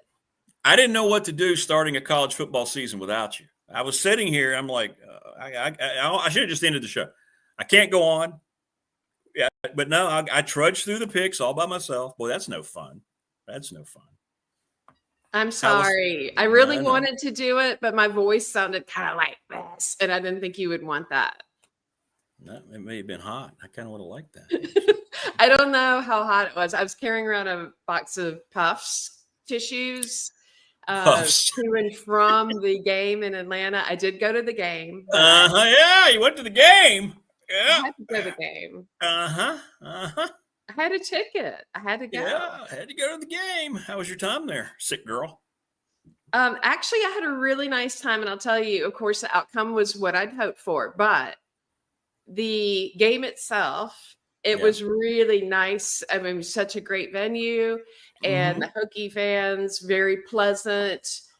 I did not see anybody fighting. I did not see anyone over consuming in the entire area where I was during the game. So it was just overall, like, I think the 3 p.m. kickoff contributes to a more calm environment. Like if it'd been a nighttime kick, maybe it'd been different, but it was a very well done event from start to finish. And I thought the fans were classy there too. What did you think of your team's performance overall? I mean, what'd you think? We have some work to do. First half was a struggle. I think both teams underperformed quite a bit. And I heard you talking about Sellers earlier in your. He's a great athlete. And he did not have his best half ever either. So I will compliment Virginia Tech's defense was well prepared. And I think that hampered our efforts quite a bit. And Tech's kicker, is his name Love? Wow, he's good. Yes. So good. So, that first half left me feeling very stressed out and concerned. But the second half then got our act together and started to loosen up a little bit. I mean, again, we usually start off that same way in our first game where we underperform quite a bit. And that is just a lesson in anxiety for all the fans to try to endure it and get through it and just wait for it to turn around a little bit. But I thought Virginia Tech looked well prepared for us. Were you nervous when it was 10-8? Yes. Yes, the clear answer. Yes. And I wasn't sure how it was going to turn out. I really wasn't. And after going through the ODU game last year and the UNC loss the year before, I am prepared for us not to play well in the first game. So it was some of what I expected, but then I saw little flashes of hope in there and hung in there. I'm glad that I went. I'm glad that turned out the way it did. We were fortunate. Well, I mean, this week you kind of have the week off. I mean, South Carolina State, right? Call the neighbors, wake the kids. South Carolina. I understand that's one of those games they play. It'll help them out. I haven't even seen the line on this game because it's going to be such a blowout, right? There isn't a line to my knowledge because there's no line. Yeah. So good luck with that. Well, I'm glad people are giving you a hard time. I'm not going to say with some of the comments. They're like, oh, she could go to the game, but she couldn't be here with us. So I like the way they're saying us here on BDST. That's awesome. Well, let me say this too. One fun thing for me selfishly was to see both bands out in the field. I mean, the Marching Virginians, I think they're at 335, 340 now, maybe. And our band is around 370. And it was fun to see two huge bands like that. And of course, I grew up with Virginia Tech band, and the former director, Dave McKee, is one of my mentors and a close friend of mine. And it was heartwarming to see the two bands flourishing, doing so well, in addition to seeing this matchup happen again after all this time. 91, I think, was the last time we played it. And I'd love to see it more often. I think it's a great matchup. Wow, that's a long time. Doesn't make a lot of sense. You'd think that would have happened somewhere over the years, right? Well, it will happen again in 2030, but we've got a few years to wait. We'll be all dead by then. But all right. You ready to go on the picks? And people are saying, and rightfully so, Richard, she could have at least sent her picks in. And I did ask you. He said, I haven't been able to look at anything because I'm so sick. I was the sickest I've been in years. Last Thursday, I was in bed the entire day. I think I slept 20 hours. So something is going around. I don't know what, but it's not fun. So don't recommend it. Well, you must have found the miraculous cure to fly to Atlanta. I didn't fly. I drove. Oh, did you drive? And I had to go. It was very important to me. Okay. I stayed by myself. Oh, that's very important to her. Apparently not being on the show. Wait, I couldn't speak well, but I could sit there and watch a game with a tissue in my hand. Guess now we know where we are on the rung of importance here on the new YouTube program. But okay, you will get what you asked for next time. If you want to see me with the tissues. Yes. And yes, a red right. nose and Yeah, talking like yes. like Exactly what we want. okay. Absolutely. All right. Absolutely. Okay. All right, you ready to jump into it? Now I have to put on the glasses again. So That's yeah. okay. You look great in glass. I don't know why you look great in them. Do you like look them great. really? Yeah, absolutely. Absolutely. Okay. Now last week I went 11-5. So it wasn't, it was all right. It was all right. I did pick Tech just because it's boring to sit here and, and I was mad at you. So I picked against your team. All right. Tonight, we're going to have one tonight. This is fun. Now, James Madison is going to Louisville. I mean, Louisville's a heavy favorite, but I love this game. Matt Rohn, the AD at James Madison, he's going to be there full throat excited. It's going to be fun. What do you think? You think the Dukes, who are formidable wherever they go, you think they're going to have anything for the Cardinals tonight? I don't think so. Now, this would be more interesting, though, if we were betting against the spread, because I think that's where the action might be. 13.5 or something like that, yeah. I think JMU can beat that, but Louisville, the last time they played was in 2022, and Louisville won that. I think that's the only matchup between the two. And I do think that JMU has a very, very impressive team and is a good team. I just don't think that if this game were at JMU, I think it'd be more of a game. Agreed. My heart will be with the Dukes, but I think Louisville. It's going to be a high scoring game. I think they'll score. I think it's going to be a high scoring game. But I think Louisville will outscore them. I hope I'm wrong. I want to miss this one. I would love to miss this game, but I would love that to be wrong. All right, getting into Saturday. It's actually a pretty intriguing matchup because everybody loves Duke. Illinois goes down to Duke, and they're only 2.5-point favorites, number 11 in the country. I don't know about this. First off, I'm going to say I have some bias against Illinois. I'm not a fan of Bielema after our bowl game incident. You hate Bielema. I know. He would be even lower than Stoops on my road trip selection. So keep that in mind. Even with that situation, I'm going to pick Illinois. They have 19 returning starters. They look good. Wait, are you standing up? What's happening? I had to grab my sheet here. I'm sorry. I should have warned you. Yeah, I'm trying to keep up with our picks better this year because I've been terrible about it. So. Oh, you don't trust my bookkeeping? Are you suspicious because I won last year? I'm suspicious because you kind of just stood me up last week, and I don't know you may be picking games with other radio boys. Who knows? Nobody else wants me. Trust me. Nobody else wants to deal with it. So you're going Illinois.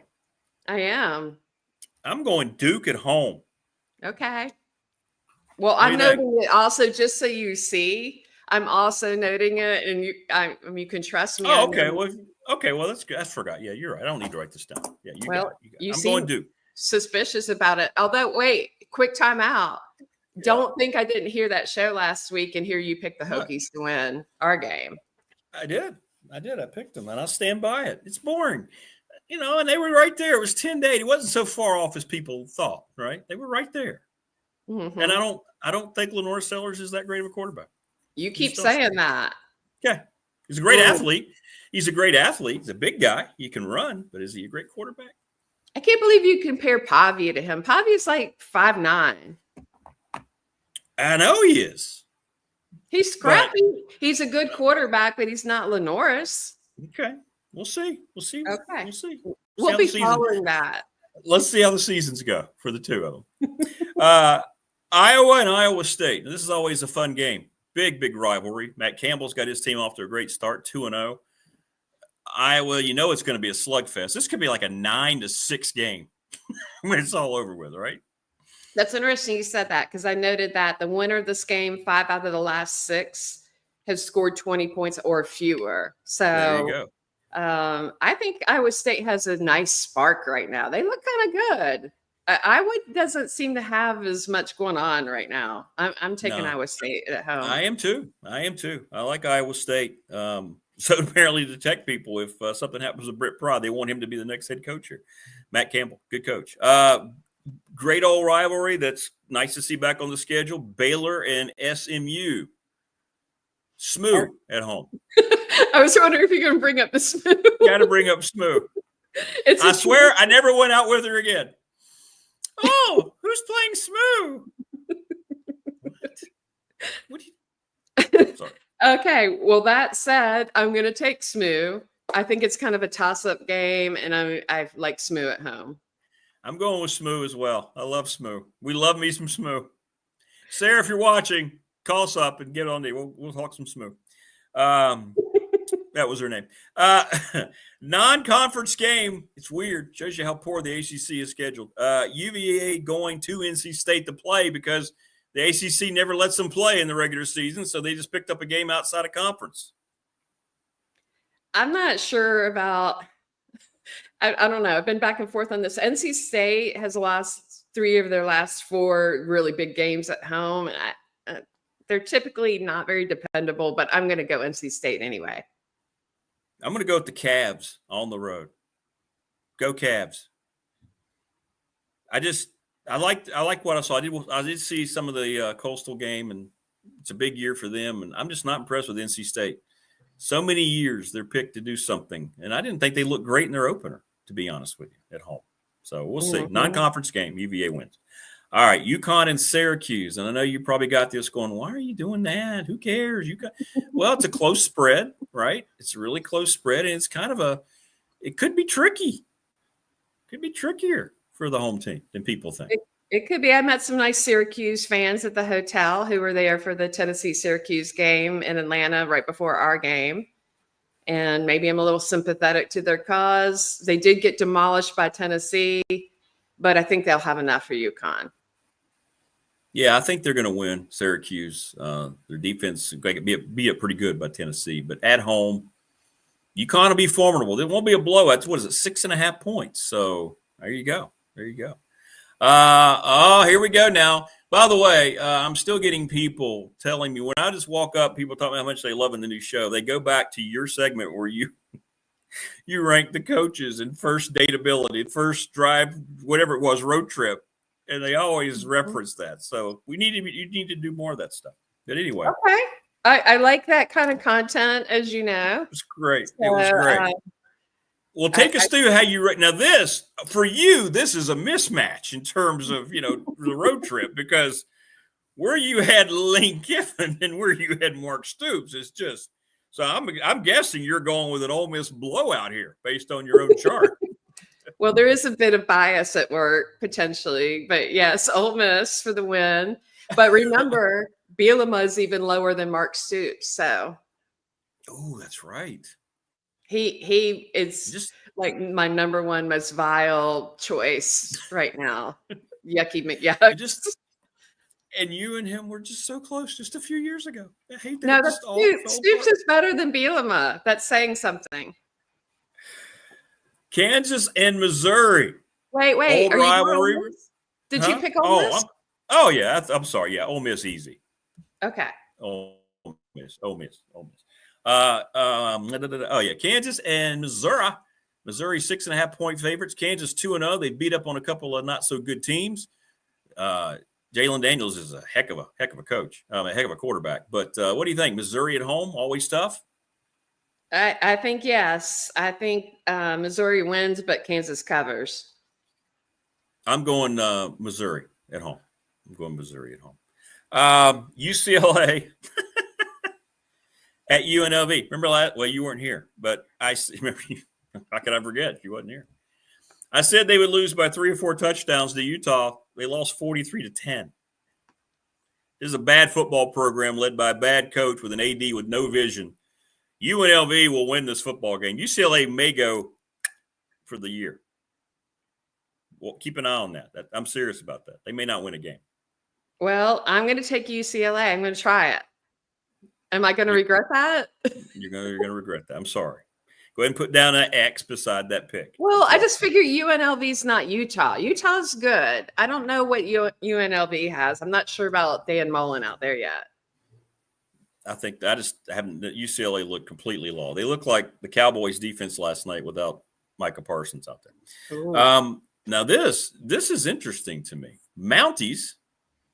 and I have a lot of friends at West Virginia. I know we have a lot of people that watch that are West Virginia fans. They're going to Ohio. They're going to the MAC. Not a far trip for them, but my goodness gracious, 3.5-point favorites is all West Virginia's getting going into a MAC stadium. Might we see an upset here? Maybe. West Virginia has over 80 new players right now, and Ohio did really well against Rutgers. Actually outgained them in that loss. Mm-hmm. They're defending MAC champs. Got a great quarterback. I'm going to go Ohio for an upset. I'm just going to try it. I'm sorry, West Virginia people.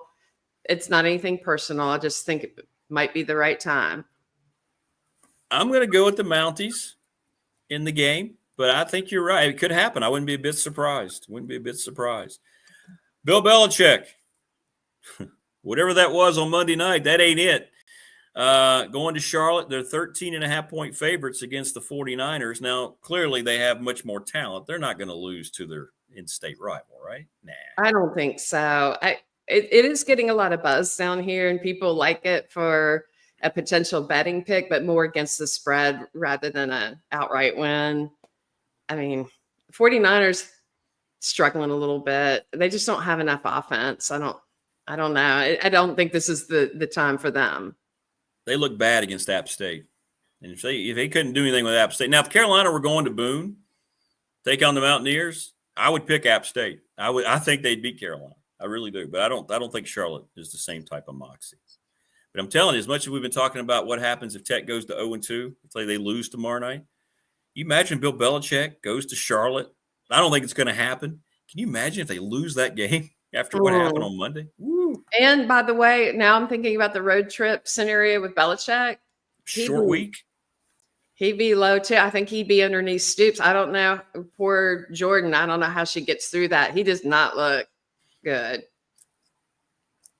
Is it not creepy? 50. Let's talk about this real quick. You're all about this whole. Let's get the woman's perspective. 24 years old. This video of her down on the field. People were saying she was asking for concession money, and he sent her away. 73 years old. Now, I know in a lot of international cultures, age difference hardly ever comes into play, right? Don't you think that's creepy? The whole thing with her and him. Well, all right. Let's put it this way. If he were really attractive, would it be as creepy? Probably no. But he does not look good. You're basing it on attractiveness only.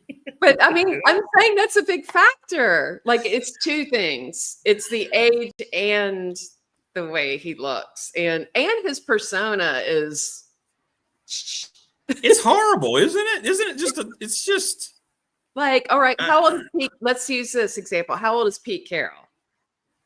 71. Pete Carroll is hot. Now, I would take Pete Carroll 71. He is a good-looking man, so that shows you age is not necessarily all of that picture, but he has a personality. Yes, and he's cool. He's fun. He takes good care of himself. I don't see Bill up in the gym pumping iron right now. I don't see him turning down the cheese fries. Like, it's just, I don't know. I think that's not. I don't know how she's doing that. I'm just saying. I really do enjoy my cheese fries. I don't want to talk about the game on Monday. We're all about the Pete Carroll is fun. Now, look, think of him versus Pete Carroll. Pete would make the good chat. He's fun, very personable, very charismatic. So it's not just the age. The age is the part is a component. That part is a component, but it doesn't have to be a complete deal breaker, does it? I think at 50 years, that's a deal breaker. Well, okay. I like to use your example of your daughter. She brought Pete Carroll home for Thanksgiving dinner. What's your reaction?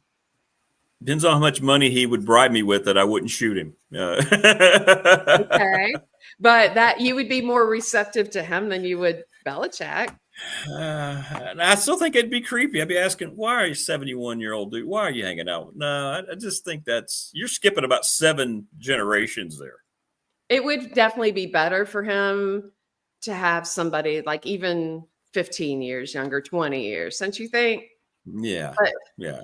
I don't know. Again, like he's still a grouch and he's still not taking care of himself. Grouch. Wayne says it's the new Deflate Gate. Get it? Anyway. In the chat. Good stuff. Good stuff. All right. Getting back to the task at hand. Arizona State at Mississippi State, Big 12 against SEC. I think this is a potential upset. I like Mississippi State in this. They covered the spread last week. It's a really rowdy game environment, cowbells. I don't know. I feel like Arizona State's a little bit overranked. I think they're a little too high up. They might be. They do. I think it's going to be a good game. I'm going to go with the Sun Devils. Okay. But I think it's going to be the Tyson kid's a heck of a receiver. I mean, he can be a guy, can be a difference maker in a close game. I like him a lot. I think he caught like 10 or 12 passes, something like that, in their first win. So, all right. The really only like major matchup in terms of blue bloods, Michigan and Oklahoma in Norman. That's the late game on ABC Saturday night. Well, Michigan has the true freshman quarterback. Venables is back to handling all the defense. I like Oklahoma in this. I feel like it's a must-win for him. He's already taken $1 million pay cut. They sent that out in a press release like he was doing something. But he was probably pushed to do that. Right. He needs to win this like Brent Pry needs to beat Vanderbilt. I mean, Oklahoma kind of has been. So I'm going to go with Oklahoma at home. I don't trust the Michigan coaching situation at all either. They're not as daunting when they're not blatantly, stealing signs like they did during their national championship run.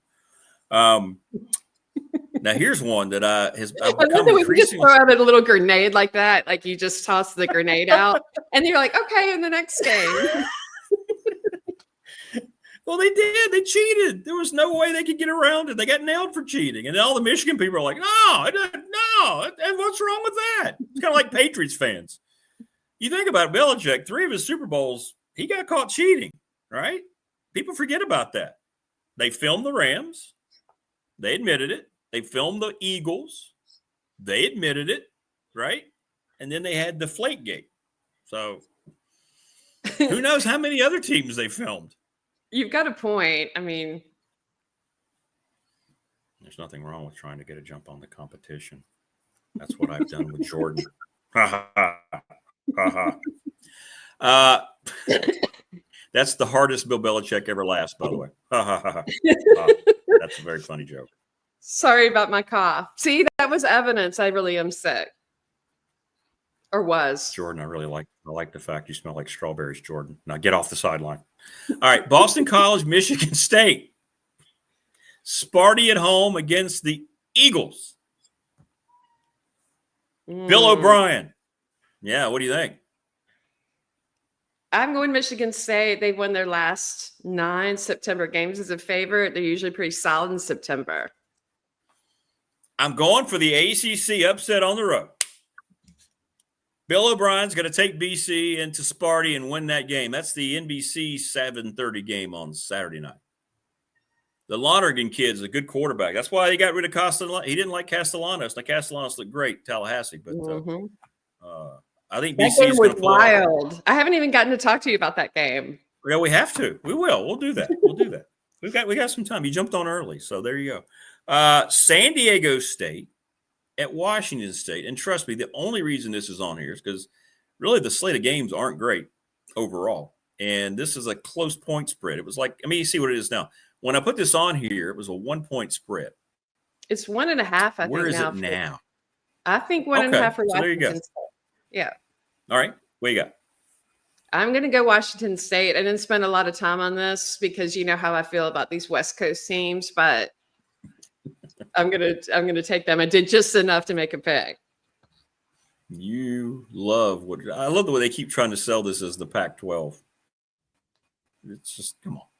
Yeah, I'll go Washington State at home. It's tough to win Pullman late at night. By the way, that's on the CW network if you got a hankering to watch some Pac-12 football. All right. One more on the docket here. Virginia Tech at home against Vanderbilt. Call your shot there, Mrs. Anti-Diego Pavia. Maybe that was a preview for me picking Virginia Tech to win. I think Tech rallies at home. Yeah. The defense looked great, as I commented. Love, right? John Love, is that his name? The kicker? John Love. Yeah, a lot of love for John Love. Yeah. I think he's NFL ready. He's good to go. Now, of course, Drones had a lot of problems, so that's got to improve. And I wrote down the stat. I think he was 1-13 inside Carolina's territory. Maybe, is that right? With 2 picks. So that can't happen again. That's got to be an anomaly, and it's got to go better. What's your score? Do you have a score? Ooh, I didn't get a score. I got Tech winning too. See, look, I got a. Yeah.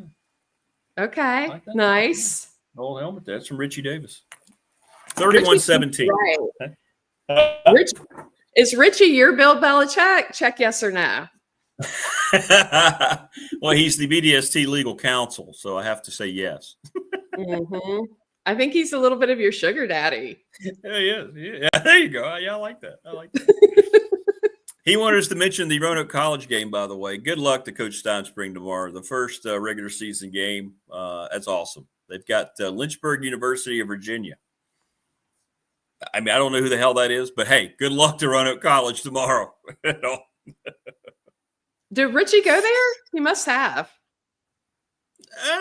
He may have been. He's been several institutions getting his various levels of degrees. So who knows? Mm-hmm. He may have. You should know more about your sugar daddy, by the way. You should read up on that. I will. Okay. I'll do that. Let's get your thoughts on Florida State and Miami. They knocked off the 2 big holy grails of college football. My new column in the Patriot this week talks about that and what it could mean. What'd you think about Florida State? Well, did anybody see that coming? Did you pick Florida State to win? No, I did not. I did not see that coming, but I think Alabama looked very good. Is it possible that Kalen DeBoer is a great head coach? He's just not going to be a good coach for Alabama, right? That's what it feels like. Well, it sounds like, too, he's a little permissive with the team and trying to be the hero that way in terms of discipline, rules, regulations. And that's not the winning formula there. I feel like it was too much of a overcorrection. Well, or not even a correction, because maybe just a change of philosophy, we'll say it that way. And it doesn't seem like the right cultural fit for what works at Alabama. Where was he on your list of road trip people? He was like mid-tier, like 8, 9. See, mid-tier is not going to do it. If you're on Jen's mid-tier list in terms of taking a road trip, you're not going to make it at a place like Alabama. Sorry, Coach. Doesn't have enough charisma. Doesn't have enough of that clear leadership. I feel like. And then you have Miami. You know, go ahead. Then you have Miami. You know, they bring in Carson Beck, and he looked great. Mm-hmm.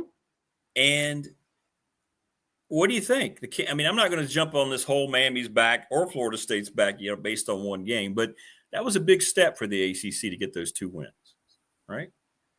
Agreed. Very strong showing, and the Miami game too. To come out so strong like that in the opening games when you have such competition. Again, like you saw how Virginia Tech and South Carolina really stumbled in that first half. Mm-hmm. I mean, that's more typical to be that well prepared in the opening. It's very impressive for both schools, both programs. It is. And we'll see what happens. Think about what frustrates people about Notre Dame is they lose that game. It doesn't really hurt them at all, because they only have one other game against a ranked team right now anyway, the way Texas A&M game. So they'll be favored in every game going forward. Mm-hmm. They've got a free invite to the extended playoff.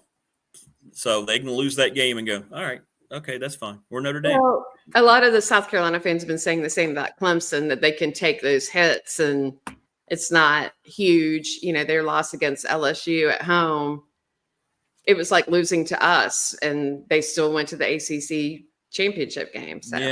Yeah. Well, you had to enjoy that.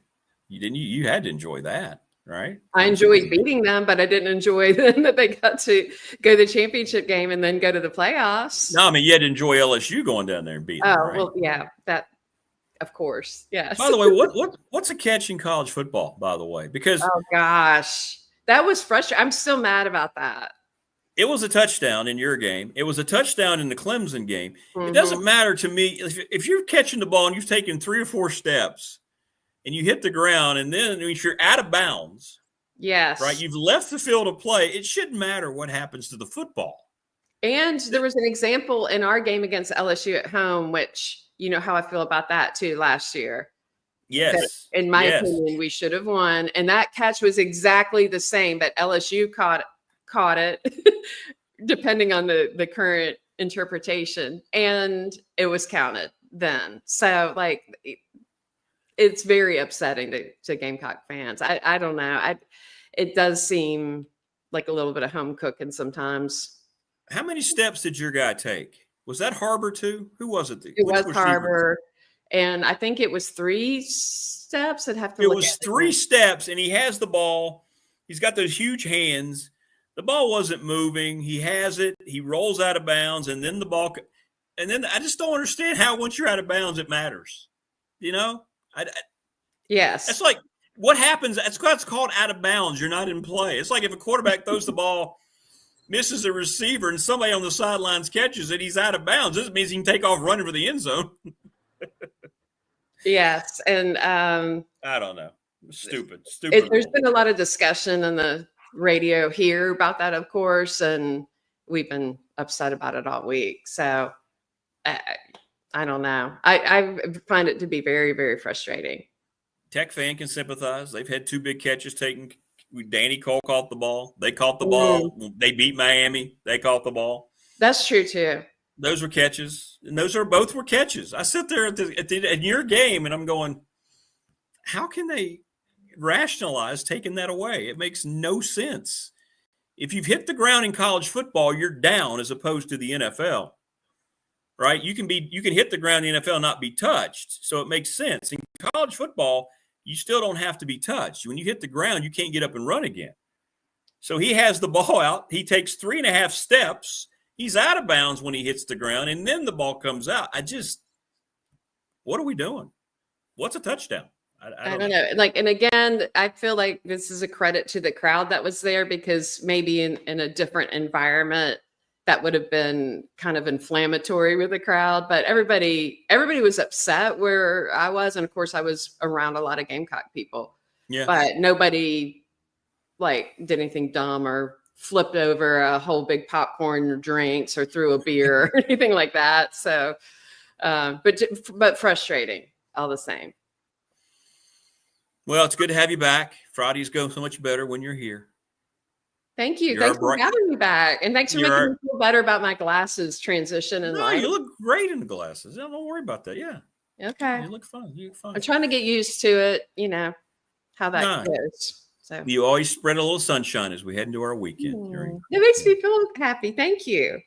Just know how devastated you left me and the watchers last Friday when you bailed on us. That's all. I'm back. It's okay. Life went on. And you picked the Hokies anyway. That would have upset me in person.